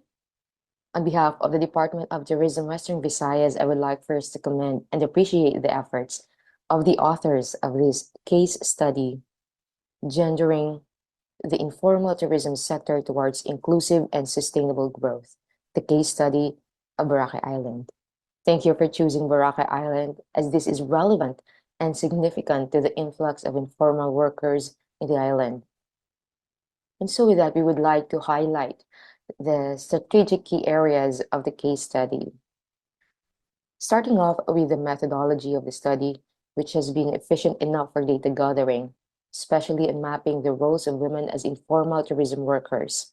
The conduct of key informant interviews and focus group discussions from the micro up to the macro dimension of women economic empowerment level have provided substantial information as to where are the women right now in the informal sector. The Women Economic Empowerment Framework, which provided a vivid scenario of how different stakeholder groups from micro to macro level take part in the informal tourism sector. It provided information on the efforts of local government units and concerned national government agencies, which can be improved using the data analysis and which can be replicated in other areas. Another is the national government agencies counterpart, specifically highlighting some tourism products and services. It is important to know that national agencies have implemented interventions to address concerns in the informal sector. Tourism industry is a comprehensive sector, cross-cutting all other sectors. There are tourism products and services that are often focused with the formal sector because of the tourism standard and regulation. However, informal sector has also been prioritized through provision of technical assistance, livelihood trainings, and in supporting small business enterprises. You also have recommendations that are doable among people in the area. But we would also like to recommend that in the implementation of interventions, especially of gender mainstreaming, there are 4 key entry points that I highly recommend that are very useful. First, our policies. Our policy issuances that might be in forms of department orders, special orders, administrative orders, memoranda, executive orders, and sectoral plans. Through these issuances, the organization expresses its recognition and acceptance of gender mainstreaming as a critical and legitimate concern, even in broad or general terms. In fact, during the conduct of our gender sensitivity training or GAD planning and budgeting in tourism officers in different areas, we highly recommend to have their issued policies in the implementation of their interventions addressing gender concerns. Another important key entry are people, or the relevant stakeholders who assume the task of implementing the interventions, but they might also be in forms of a sponsor or an individual or group who has the power to sanction or legitimize change. Or in other terms, they are the head of the agencies or the big bosses. Another is the change agent or the individual or group who is responsible for actually making the change. Or perhaps what we call the GAD focal point system in every national government agencies and other offices. The target or the individual or group who must actually change are those who will benefit from the development. Of course, our beneficiaries have been a big role for this gender mainstreaming, as we would want to have a change in their beliefs, behavior, and perception on God or gender and development for a sustainable and progressive individual. Another is the advocate or the individual group who wants to achieve change but lacks the power to sanction it. So they might be the volunteers, who pushes campaign towards gender equality and women empowerment but lacks the power to legitimate it. And another key entry point that is also very important are the flagship programs or activities and projects that serve as a strategic entry point to gender mainstreaming in an organization. So this is where we directly addressing the concerns on gender through the catalog of activities and implementation of programs and projects. And lastly, the enabling mechanisms. These refer to the systems that and mechanisms installed in the organization, such as allocation of budget and knowledge management system. In fact, it's not really hard to have a budget for God since under the Magna Carta of Women, all agencies, LGUs are mandated to allocate 5% of its total budget to gender and development, but in some offices, still a challenge on how they utilize the 100% of their total GOT budget. But still, we encourage everyone to make use of these key entry points for gender mainstreaming. So aside from the strategic areas of the case study, we would like to share our insights or some of the observations on the case study. First is with the collection of sex disaggregated data. We commend the efforts for gathering all the data using your methodology and or the related studies for this case study. But as you mentioned specifically on the total number of informal workers in Boracay, which is a total of 19,000, you would want to know how many of them are women.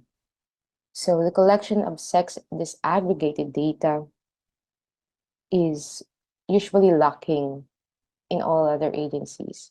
But the importance of it is that they could utilize it for gender analysis in formulation and formulating their GAD plan and budget, especially in the concerned LGU and concerned agency. It is one of the prevailing issues on gender mainstreaming, especially in the tourism sector, the unavailability of collected sex disaggregated data. While it is deemed necessary to generate GOD database, it is relatively known that gender analysis is not supported by data itself. This might also be the factor why there is little information on the status of women in the informal or of the women informal workers in the tourism sector. The lack of representation of women in the planning development cycle in the sector and those that are belong to the lower job positions, which are dominated by women, had implications to the programs conducted and policy formulation of concerned agencies. Another is the information on the division of labor with women working both reproductive and productive roles. Women suffered most with multiple burdens due to unrecognizable reproductive roles. You have included different nature of work of women working in the informal sector in Boracay, but some of the women in the informal tourism workers are working at night, such as the fire dancers and reservoir performers, of which you have not included in your case study. But they might be experiencing more challenges than those who are working during daytime. It is also better to include them as informants to know how they manage their time as workers at night and do the reproductive roles during the day without compromising both of their divided tasks. Working at night at crowded tourism areas such as bars would likely to cause harm among women workers, such as sexual harassment, and sometimes even receive indecent proposals for other tourists. Informal women workers are more vulnerable to multiple burden and any forms of violence and harm. According to the 2021 Trafficking in Persons report, in the Philippines of the U.S. Department of State, Boracay is among the tourist destinations in the Philippines where sex trafficking occurs. However, in the 2023 report presented during the conduct of third quarter meeting of the Regional Interagency Committee on Anti-Trafficking in Persons and Violence Against Women, of which the Department of Tourism is also a member of it, only one reported case of trafficking in the whole region has been stated.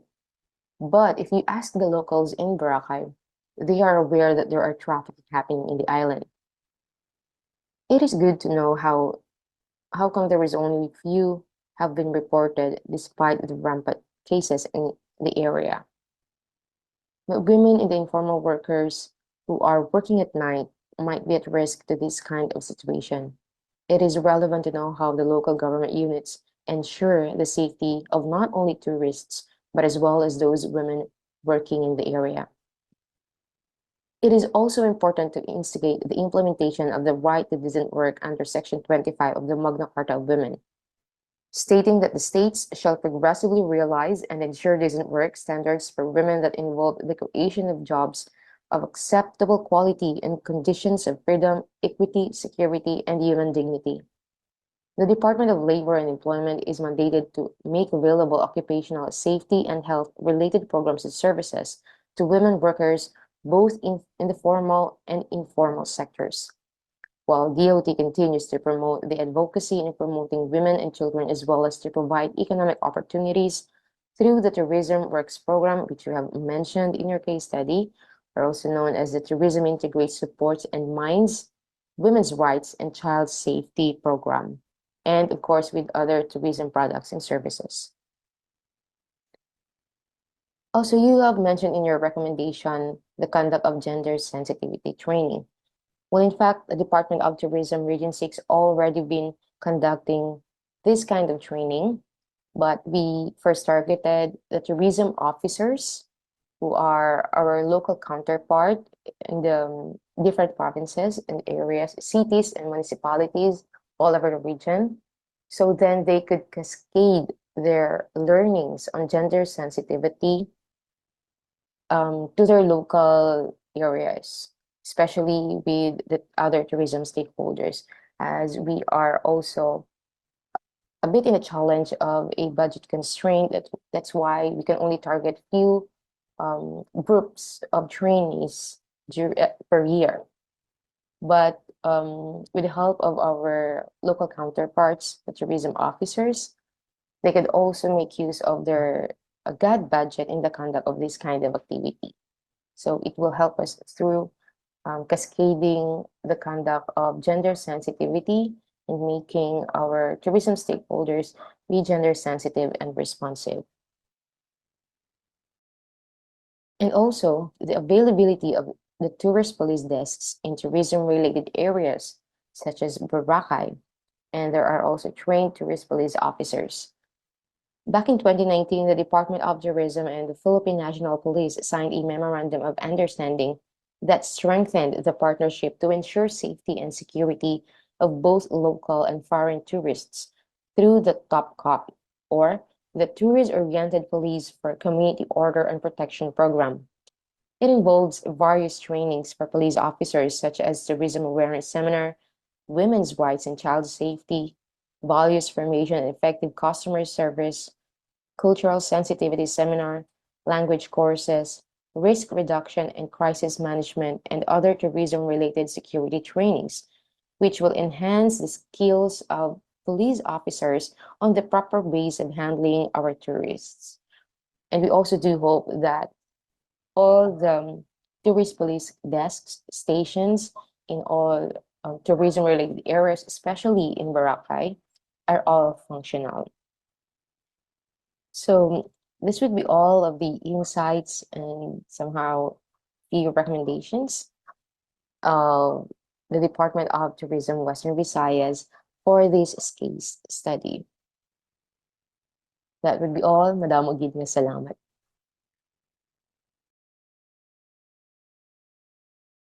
Thank you very much, Kench, for those comments. Please stay online for the open forum later. So before we open the floor for Q&A, may I ask our present authors to give the responses to our discussants' comments. May I start with EYLLA? EYLLA, please. Yes, thank you, Sir Sonny, and thank you, Ms. Karen, for your comments. Of course, on behalf of my co-author here, Jean, also joining us today, we are grateful for the amount of attention and insight you've provided regarding our research. Of course, as we've mentioned earlier, we have limits in terms of like gathering information about women who are informal workers, since there's 19,000 of them. But it's great that your insights actually complemented the findings that we have in terms of specifically identifying some of the projects that you already have available to support women. And I guess it's more of a challenge for us, for researchers like us who are interested in women in working in the informal economy. It's really a challenge of how do we move forward, and why do we keep moving forward, and looking at their experiences and looking at the challenges that they're facing. So thank you very much, ma'am, for that wonderful insight. And also, of course, for the very active participants who have been exchanging questions here and there here in the Q&A section.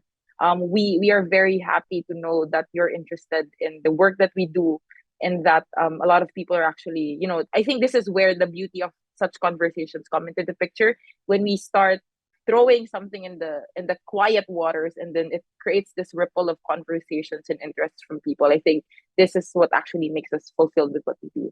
So I think, Jean, would you have any other thoughts that you'd like to share? Okay, thank you, Ayla. So first of all, happy National Women's Month, and thank you, PIDS, for organizing this forum. So it's also nice seeing you again, Miss Karen. So first of all, I would like to discuss about the point of Miss Karen about data. So actually, there are some available data on sex disaggregated data on women informal tourism sector. But the challenges is the sophistication of data gathering and the data sharing among those who collect those data. For example, some NGOs collect their data, some local governments collect their data on women-led MSMEs. Our study group also collected some data about women informal tourism sectors, but at the same time, there is no such thing as data sharing yet among those groups who collect data. So to add to Miss Karen's point of view, data doesn't always mean that there's gender analysis, and also how would you formulate recommendations and interventions based on that data. So so that's one of the main issues we saw while coming up with our analysis, given the data we collected from Boracay Island. Second of all, I think the second point is this conversation with the daytime work of women and the nighttime work of women. So unfortunately, our study group didn't had enough fund to study about sex work in Boracay Island and other emerging gender-based tourism work in the island. So unfortunately, later on, Ayla and Dr. Jel and I might seek other funding to further explore the other tourism's women informal tourism work in Boracay Island. So unfortunately, for this paper in particular, we only explored the daytime work, the other literature identified early on. So on the last point of Miss Karen about gender sensitivity training. So actually, Ayla, Jel, and I talked to several women, and actually DOT and the local government unit already conducted several GST for them. Also about VAUSI. So this is not part of the study, but I think we briefly mentioned it in our findings that some women informal tourism worker appreciated the VAUSI training because before they didn't know about the mechanism, how to report if in case they experience VAUSI at their home, but now they feel more protected and they know how the mechanism works. So some cited that they know someone who was a victim of domestic violence, and now that particular person went to the barangay and the GAD desk and complained about the domestic violence, and there were interventions coming from the local government unit and the barangay unit. So I think for the gender sensitive training, we acknowledge that funding is very important. So there are restrictions in conducting, like number of GSTs per year. So as Ms. Karen mentioned, but I think what we wanted to highlight is we wanted to train like the local government tourism workers to be trainers themselves. So for example, trainers training, despite of giving just training just to, of course, like awareness raising about GST is very important, but I think the next part would be, it would be better if there would be trainers training, so the funding would be, would not be much of an issue, because those who attended the workshop could also be trainers, so the budget would not be much of an issue later on. So I think that's all from me, Sir Sonny. Yeah, thank you. Thank you very much, Jean and Ayla. So we now go to our Q&A. portion of this webinar, may I request our presenters, our authors, and our discussants to open your respective cameras.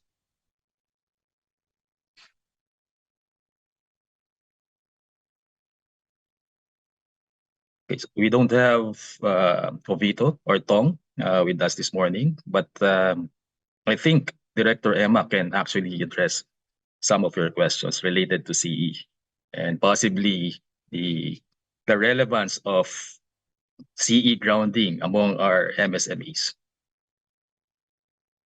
Our first question, as we have gathered from the Q&A box, maybe Ayla and Jean and Kench can actually answer this. Can you cite stories, cases in Boracay involving women during the lockdown? So I think women are being disadvantaged in so many fronts. So, and we've seen, for example, the double jeopardy mentioned earlier about women being discriminated because of their sex, and them also being discriminated as part of the informal economy. Now, everything has been magnified. No, all these issues were magnified during the lockdown, the pandemic lockdown. Can you cite experiences in Boracay relating to this? Okay. Let me answer first. I think I already answered Yes, this in the Q&A box. So I think it's not only during the COVID-19 pandemic lockdown. So before that, we also had the rehabilitation halt in the tourism sector. At the same time, after that, we also had multiple typhoons hitting the Boracay Island. So actually, the women, based on the data we gathered, actually the women stepped up because their male counterparts in the tourism sector also lost their jobs. So women resorted to selling goods, food, and other services through online platforms. So for example, there some of the hair braiders we've interviewed during our data gathering. So they resorted to using Facebook Live selling, for example, food for the day. Like they cook like a lot of food in the morning and they're going to sell it online. They collect I think they collect orders by online. So this is given that they also have, like as Miss Karen mentioned earlier, multiple burdens. So while selling goods online, they were also expected, for example, to cook for their families, to clean the house, at the same time attend like community. For example, there's this case of community roles, such as, like, for example, how do you call it? During the lockdowns, there are some conversations like how the barangay organize some, for example, conversations among them. So women also need to attend those. So given those multiple burdens, women still find ways to provide for their families and support their male counterparts in their household specifically. So that's my brief answer for that Yeah, question. that's an excellent response, Jean. So it's women stepping up, no? Yes. And that probably shows their strength as well as their potential for further involvement, not only in the informal sector, but in the more formalized sector of the economy. I think I can ask Kench, in terms of how the bureaucracy looks at this, being part of DOT for so long. Kench, can you give a Yeah, if few I may add. manifestations on this? Yes, please. Yes, sir. Thank you so much. Actually, I'm not that long working with the tourism. I've Yeah, just you're worked very young. for a year in the tourism, but I was working with Philippine Commission on Women, and I would like to acknowledge the presence of Miss Jean Ilio here, who also asked in the chat box. She was the author of the harmonized guidelines that we are using with different sectors. But just to answer the questions, no, I think during the pandemic, it was also a turning point for women, not necessarily in the informal or in the formal sectors, but I think it was highlighted how important their presence are, especially during the closure in the Boracay, since I think they become more empowered, knowing that they have the capacity to provide also with the family, not only depending on the financial provision of their husbands.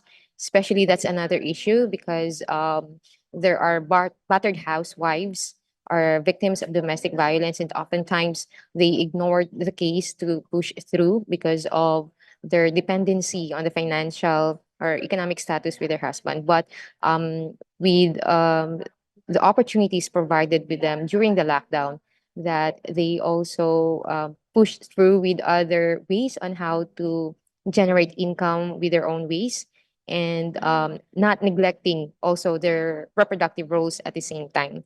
So also that some men also really or their partners stop working during those times, and then to see their value with their own ways, as mentioned during the in the case study, that they are doing all the online sellings and all, so they really have the capacity to do so.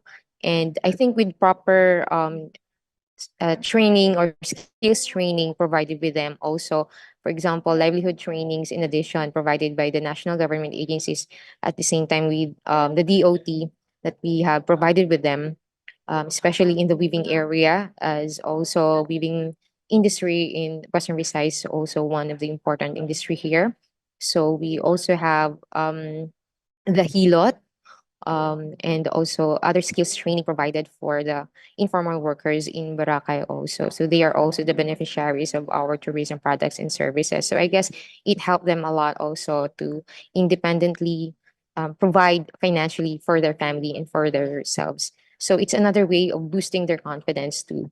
So I think it somehow the closure had provided good impact among our women.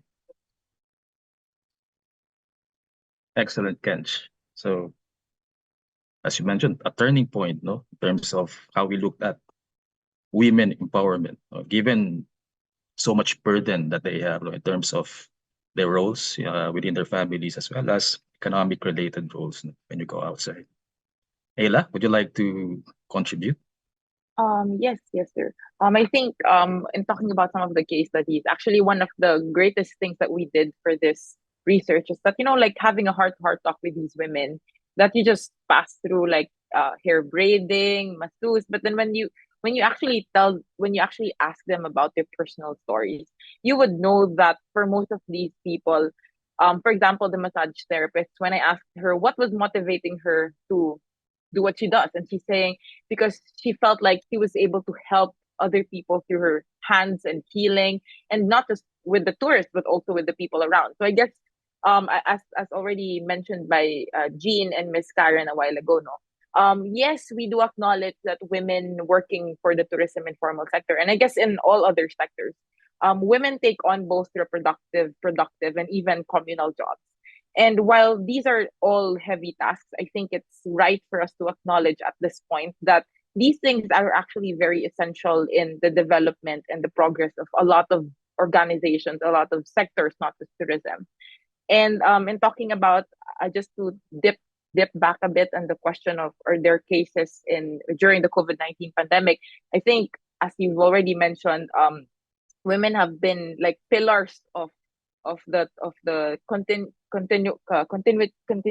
of tourism activities in Boracay. I believe one of the women there were telling me, ma'am, before during the pandemic, they're the ones who are actually cooking for the healthcare providers, and they were saying that yes, it's not part of tourism, but because they felt like it's part of service providing, and that helps them create more income later on. Those kinds of things, actually, those little stories, those tiny stories that you're actually asking us to tell you, these are the things that are actually, that's really helpful in awakening this kind of spirit that women can actually drive or are actually driving these forms of development in these areas. So thank you very much, sir.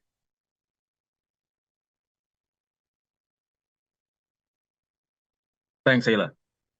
I think since Jovito or Tong is not around, this next question is for Director Emma. So the question is, considering that the EPR law is still new, its framework and implementation is focused on big companies, most MSMEs do not feel obligated to participate, but have a bigger impact. They lead in the implementation. So aside from DTI, what other agencies can help um, facilitate the integration of CE related principles in our MSME operations, or even in general our business models, no, being adopted by both the large and the small enterprises. Yes, please, Director Emma. So good morning again to everyone. Let us not forget, out there we have the local government units. They play a very critical role in implementing national laws. So the ordinances that they will issue to support the national laws, how it could be implemented sa level nila is very, very critical. And so if there is more synergy, there will be more synergy between and among the national agencies and the local government units. I think I see no reason why we're finding it difficult to implement laws. Yun. So I think yun yung ano noon eh. Kasi kahit anong gawa mo dito sa national level, if sa local level, they refuse to implement it or would not even campaign also for it. Mahirap ibaba. Only pronouncements from the national level, yes, that can be done. But really, people really would more listen dun sa kanilang mga barangay captain, the people they interact with in their respective terrain, right? So yun eh. They play a very critical role. So whatever laws that we make or pass, LGUs should not be taken for granted sa pag-implement ng mga batas natin. Okay, thank you, Director Emma. Actually, something related to that came into mind because a few years ago we did a study on our national solid waste management systems. And looking at, for example, the 2-decade-old legislation that we have, Ecological Solid Waste Management Act of 2000, you see a lot of responsibilities being cascaded to our LGUs. And that essentially derailed the implementation of that law. Because number one, a lot of our LGUs are incapable, no, not only in terms of capacity, but also in terms of actual material resource. Because if you're going to invest on our supposed legal sanitary landfills, no, LGUs cannot really shell out so much funding for something like that. And we've seen that over 2 decades, the cascade of that policy really was very slow. It was only just recently that supposedly the ANR mentioned that we have almost closed all our open dump sites, no? And essentially we're now relying on the legal landfills. So how would you rationalize, for example, that supposed big role of the LGU in grounding policy and that flagged weakness among our LGU counterparts, our subnational counterparts? Well, really, it's first sabi mo nga kanina, no? Sometimes the capacitating them, first and foremost, to understand the role, to understand what the law is really would want to happen out there. Kasi if it's just on the legal structure, sometimes you don't have the buy-in eh. Like for example, CE. What is CE all about? What will it do for my business? Why should I go into it, di ba? With all of what is happening around us. Maliit lang ako eh. I don't need that. I don't need that. So first and foremost, you must have a buy-in sa sa concept, sa ano ang bottom line na pwedeng mangyari. 'Di ba? How will it affect our lives if we are into this? Yeah. Well, related to that, Director Emma, is the question about CE itself. Now, you mentioned earlier so much non-awareness among our constituents. So when it comes to grounding CE-related policy, not only when looking at MSMEs, no. The problem is you don't really have that direct law or legislation on CE, and just defining, for example, circularity or the circular economy is a big question. It's a big question mark in terms of how, number one, the bureaucracy interprets the principles, and number two, how our supposed stakeholders down the line take in such inputs. No, so if they had issues when it came to grounding, for example, that very simply framed Solid Waste Management Act, no, 2 decades ago. If they had issues with that, what more when they try to understand CE and the complexities related to grounding CE-related principles? Yeah. So, siguro, I don't know, kasi doon sa mga policy review na ginawa, pinresent ni na Mr. KATIGBAK sa study nila, sobrang dami na, di ba? Sobrang dami. I mean, parang we are not wanting. I don't think there is lack of laws, mga legal ano natin. But it's really more of trying to understand, pagkabit-kabitin, integrate them, how do we add up or how do we contribute to this CE? Baka for all we know, all of these laws, if we really work on it, we contribute already to having CE, yung aspetong yun. So,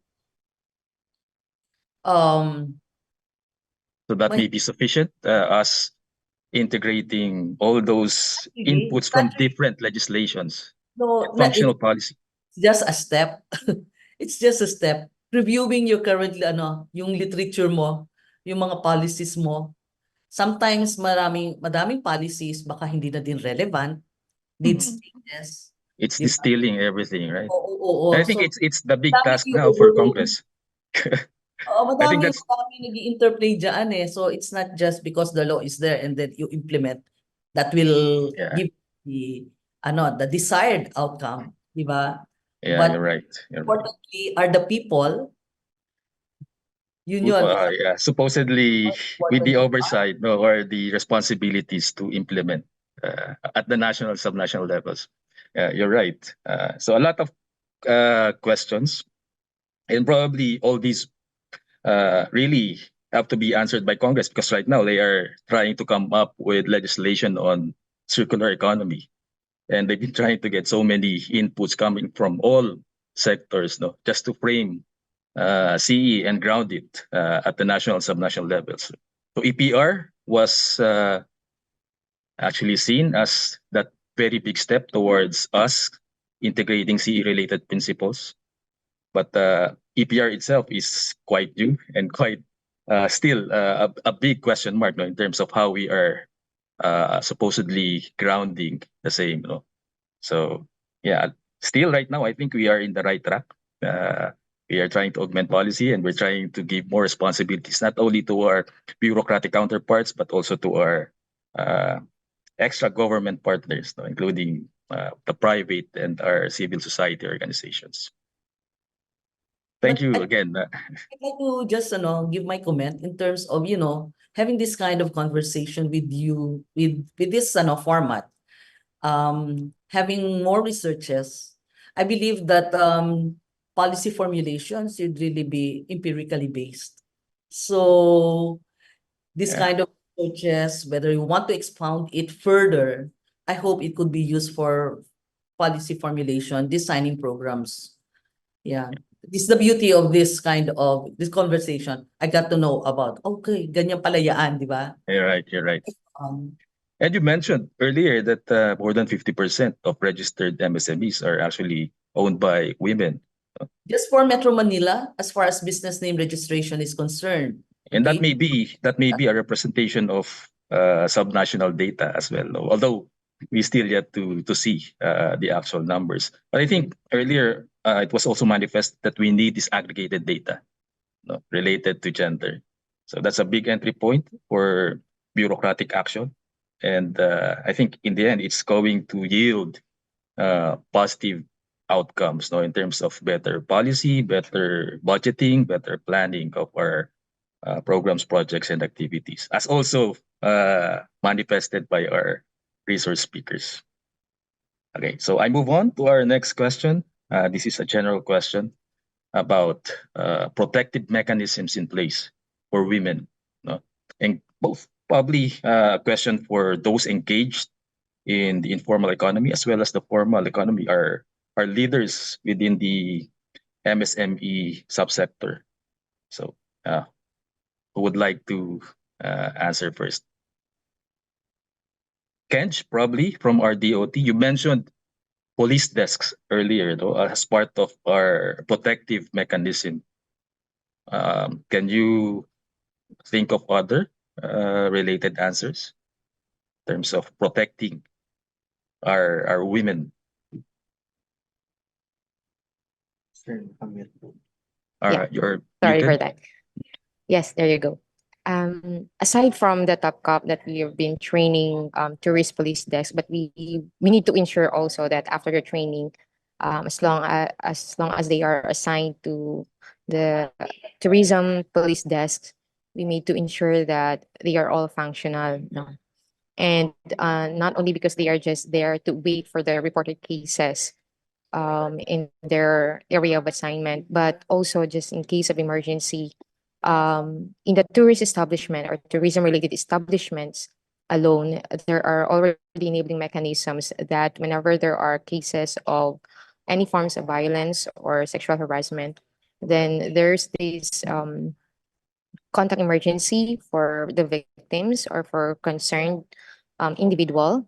And so we are actually providing or producing advocacy materials on the different related laws on women, especially on the Bawal Bastos law, the anti-sexual harassment, the anti-trafficking in persons. So we have these brochures, and produced and distributed to all our tourism-related establishments, especially during the conduct of the accreditation program. So our TRD team are helping us through the distribution of those materials to all tourism-related establishments. So then they have the copy, and they are also encouraged to produce their own, especially on the dialect they are using in their area, since Region 6 is a multi-language region. So we have different dialects in every provinces. So that's one thing of the intervention of the regional in terms of the protection of women and the ongoing awareness, training and orientation among our tourism stakeholders too.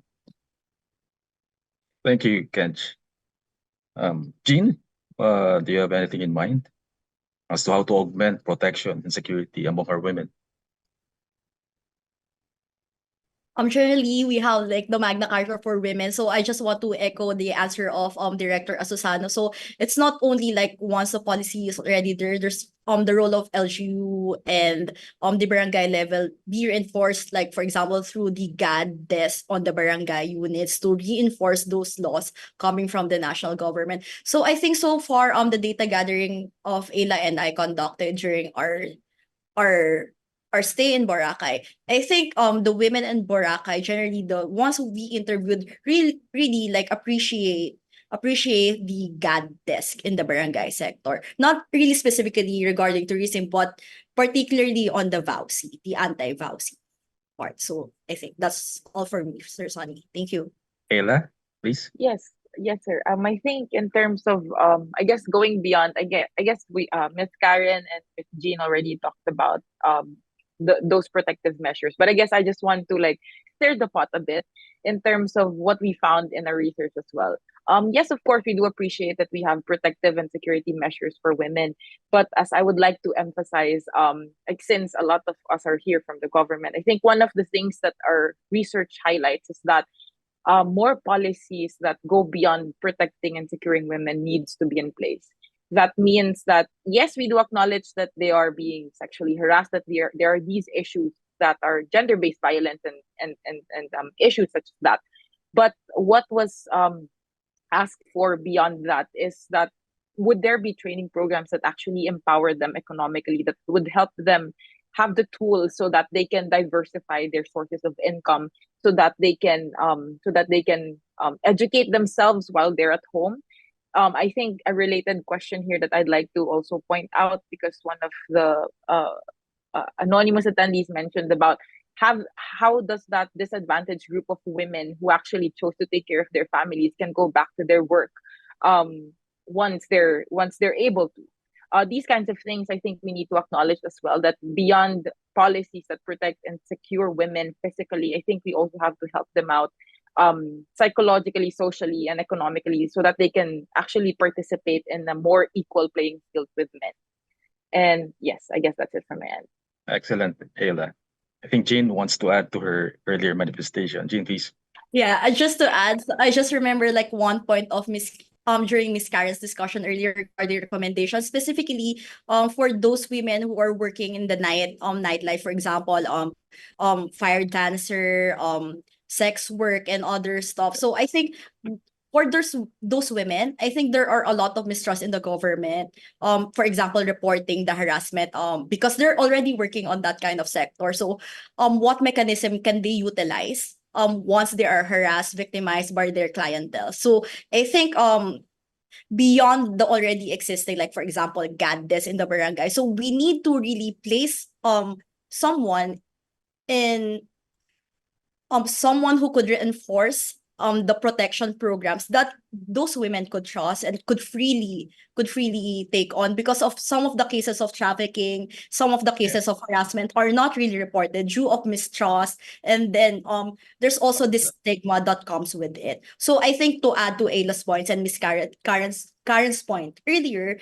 I think we need to place someone, not only like for example a women police officer, but most of those women, there are reported cases that those women officers cannot really comprehend also as well what kind of and cannot overcome the stigma that comes with those kind of work. So that's all from Mr. Sonny. Thanks, Jean. That probably highlights the disadvantage of being included in the informal sector. Before I again ask Kench, I think it's worth asking the side of the formal sector. How do we protect more our women within MSMEs? Do we still need to protect them, given that more than 50% of them in Metro Manila actually own their respective enterprises? No? If it's reflective of the same subnationally, then maybe women are quite empowered. No? Director Emma, would you like to say something? Yeah. So just to clarify, so the data that I gave earlier is just based on the business name registration. So as far as DTI is concerned, and there is a disclosure when you get your business name certificate that it is not, it does not give you license to operate a business. It's just mere registration of business name. So be that as it may, more 54% have registered their business names. Women have registered their business names. Maybe they really plan to engage in business, right? Kasi noon, business names are used for application for visa, for a bank loan, yun. So we said no. When these institutions come to us to get a certification, are they really registered with your offices? We said alam nyo, you can get more accurate data from the LGUs kasi sila yung nag-handle ng business permit side. Supposedly. O baka nautusan lang ng husband sila to register. Ayun yun. So, kaya disclosure ko lang in terms of using the data natin. So, in terms of But when you're operating in the, halimbawa, yung talagang registered ka, meron naman mga di ba?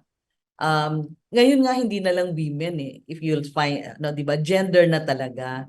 So even in the use of comfort rooms, before probably just male and female, but now you also have an all gender type of comfort rooms. So women, pag sa opisina, I'm quite aware merong may mga mandato din dapat na halimbawa for mothers who are still lactating, nagpapa-breastfeed, merong provision sana sila for those kind of rooms where the mother could take time and do those kind of mga activities needed. Yung ibang roles niya other than being an employee or maybe the employer herself. Yung ganong aspeto. So may mga ganong pa rin provisions ang mga batas na pinapatupad mo sa loob ng iyong business operations. Yan. So yun, I think na ko doon. Yeah, we have formal laws protecting our women in the workplace. Yeah. I think your earlier answer also highlights the need for us to have more detailed data on disaggregated data at the national, subnational levels. Naming kanina yung data disaggregation or even the use of the terms in the research itself, para mas yung analysis mo, mas tugma, pati yung recommendations mo maibibigay. Kasi pagka hindi malinaw yung data mo, pati yung Ah, analysis gets to be affected. And then, including, as you mentioned, the terminologies no being used. yeah, that's it. Oo, yun. Okay, excellent answer. Kenj, you wanted to say something earlier? Yes, I would like to add lang po with the points provided also with Ms. Jean earlier. Regarding the concern of safety protection among women, not only in a specific sector, but in all sectors. It so happened that although we have enabling mechanisms such as BAUTISTA in the barangays, but the question is how functional it is. Because there are cases that, for example, in BAU cases, they have been settled in the barangay, which is not supposed to. Like yung nangyayari kasi parang pinag-uusap ng barangay captain yung mag-asawa and yung biktima and it's settled in the barangay, of which in some other cases it should be forwarded to the Philippine National Police already. So may mga cases pa rin na although we are training individuals on how to proper handle cases like this, but then there are still need to enhance their skills. And even in the part of our Philippine National Police now, there are some cases mentioned by one of our resource speaker before, also a retired colonel, na there are police officers who are stereotyped still, especially in questioning the victims, of which the trust of the victims been degraded, especially in the ongoing process of the cases when they are going to file a report against their perpetrator. So there are still a lot of cases. That's why kahit ang daming aware sa mga cases ng any forms of violence, but then konti lang yung mga reports. So that's why I would like to reiterate again the 4 key entry points in gender mainstreaming, kasi policy alone would not work. People alone working on it, especially on the people I've mentioned for individual or groups. So it's not about the an individual who is working on the God specifically, but especially the support of the head of the agency and all people surrounding him. So it's more of first awareness of or having the people involved be sensitive enough, because without it, hindi nila kasi ma-appreciate yung gender and development eh. So magiging useless din yung lahat without the support it. So I think kahit sinasabi na in the God plan paulit-ulit yung gender sensitivity training, but this is what we needed. Kasi behavioral change kasi yung what we need to achieve, when it comes to gender mainstreaming. So it would start individually to ourselves. So yun yung challenge lang, kasi also part of the mechanism is to monitor, but then the measure on how we measure the sensitivity of an individual that you've trained so far, yun yung medyo wala tayo as indicator, kasi nga outcome level na rin siya. So with that indicator, I think we need to push through with some interventions on how to achieve it, and we need to work it out. Thank you, Kenj. That reminded me about an event I attended at UP, Institute of Human Rights. No, they were talking about laws on rape and violations against women. And you mentioned about barangay mediation. I think in terms of their perspective, a lot of the supposed cases that should have gone through the courts are being stopped right there within the barangay. And I think a lot of our advocates are not willing to compromise in terms of watering down supposed violations against women. Lalo na kung rape or the graver offenses against women. Okay, so I think we were able to get so many responses from our participants. A lot of questions. A lot of them were answered by our resource speakers or authors, but still many more need attention and responses. So we'll be asking our staff here to forward the questions to our authors and our discussants for them to eventually answer after this webinar. Fortunately, we need to close as we have no longer much time for further Q&A. That's all the time that we have for today. But before we end, may I ask our authors and our discussants to manifest their final comments and remarks. May I start with Kench? Kench, please. Yes, for my final remarks on behalf of the Department of Tourism Western Visayas, first, thank you for inviting us to give our insights on your studies, and we look forward for more studies conducted by the PIDS and with other sectoral groups also. So, talking about the informal sector is one, and I think the less priority sector now because they are in the minority group. But then it's good that we are having this kind of studies to highlight and prioritize their roles in the economy as a whole. So malaking dulot kasi ng mga informal sector since lumalaki na rin yung kanilang number, not only in the tourism sector or industry. And also with Department of Tourism, we will also ensure that we will continue to provide products and services that will address the concerns of our, not only with the informal sectors, but in the formal sectors as well.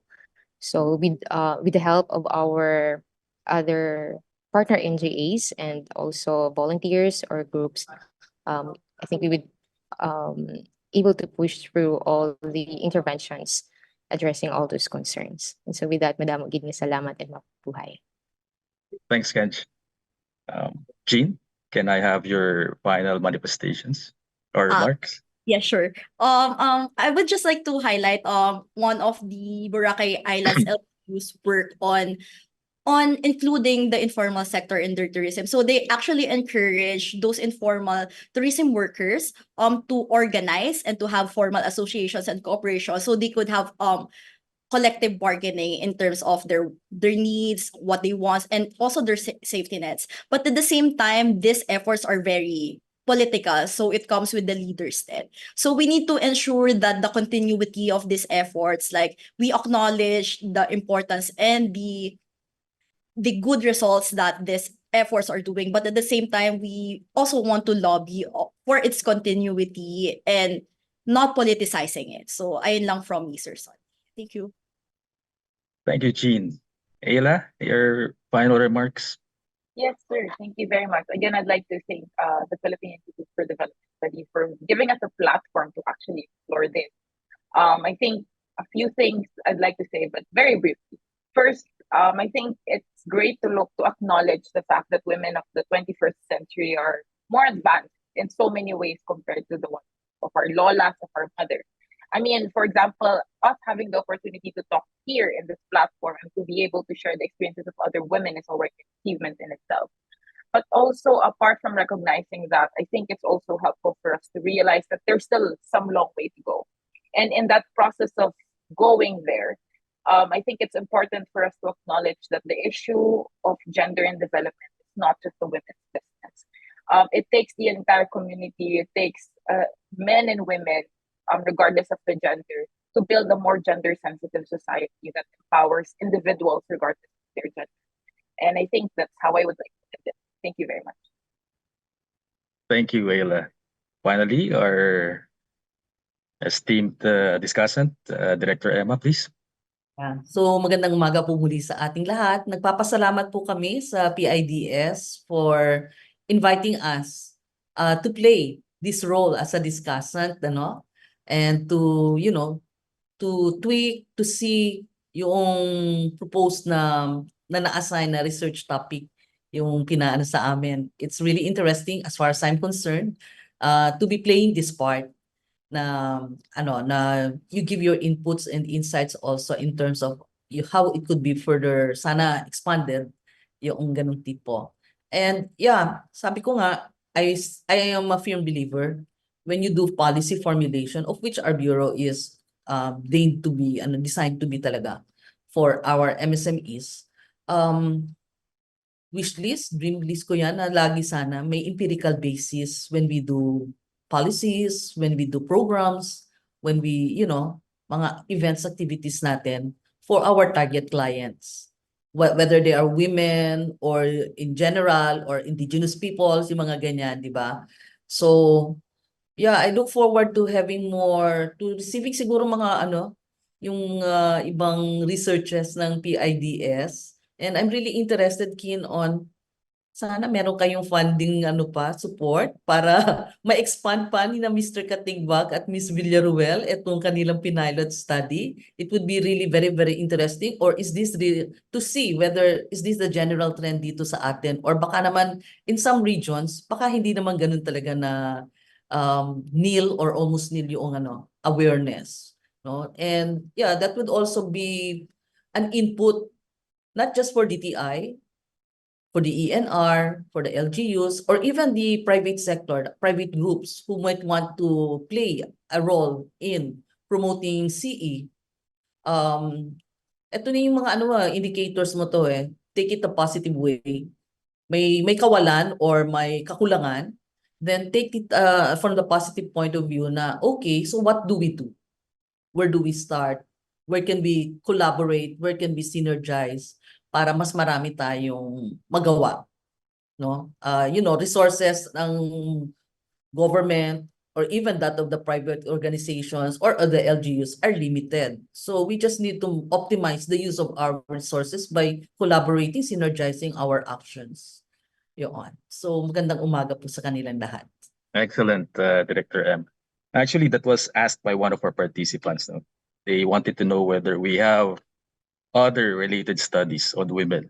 And I think you also manifested the same interest and concern. Okay, so thank you very much to our very good resource speakers, our authors and discussants. So let's give everyone a very big round of applause. So before we officially close the program, let me announce the raffle winners. For those joining our event for the first time, PIDS selects 2 winners from Zoom and 1 winner from Facebook as a token of our gratitude to our participants or attendees. So here are the names. From Zoom, we have Ray Navarro from the City Government of Island Garden City of Samal in Davao. And the second one is Hanilet Balok of Kimayong from Ifugao State University. From Facebook, we have Paramisuli Aming from the Bangsamoro Women Commission. So excellent representation among our winners. Congratulations. The PIDS technical team will coordinate with you on how to claim your respective prizes. So once again, we appreciate your participation and attendance today. The speakers' presentations will be available on the PIDS website. And meanwhile, you may download a copy of the study from the link provided in the chat box for Zoom participants and the comment section for our Facebook participants. We are truly honored and grateful for your participation and presence in this morning's webinar. Please help us improve our webinars by kindly answering our feedback form through the link flashed on your screens and those provided in the chat box. For those watching us via Facebook Live, the link is shared in the comment box as well. Please note that the e-certificate of participation will be sent to your respective emails automatically upon filling up those survey questions. Your feedback and recommendations are very helpful for us to even do better in our succeeding webinars. Keep in touch and please follow us on Facebook, Twitter, or X and YouTube for more updates and for more knowledge-related materials that we upload in the coming days. Also, feel free to visit our websites for our more recent publications. So we hope to have you with us in our future events. Join us in another PIDS event on March 25. This one is going to be a big hybrid event or seminar on the state of land use policy and governance in the Philippines. It's going to be also in the morning from 9 a.m. to 11:30 a.m. So we'll have on-site participants by invitation, but those joining us via Zoom or Facebook can find the details in the registration link. And finally, we'd like to extend our gratitude to various organizations from the government, the academe, civil service organizations, and the other international organizations and private sectors for joining us in today's event. We hope you gain valuable insights from the presentations as well as the manifestations from our discussants, including their answers during the Q&A session. Thank you for joining our webinar this morning. And together, we've explored innovative ways to empower women, promote sustainability, and address the challenges they face in the economy. Let's continue to champion gender equality and inclusive growth as we build on more resilient and prosperous future for all of us. Thank you again, everyone. Gandang umaga pong muli sa inyong lahat.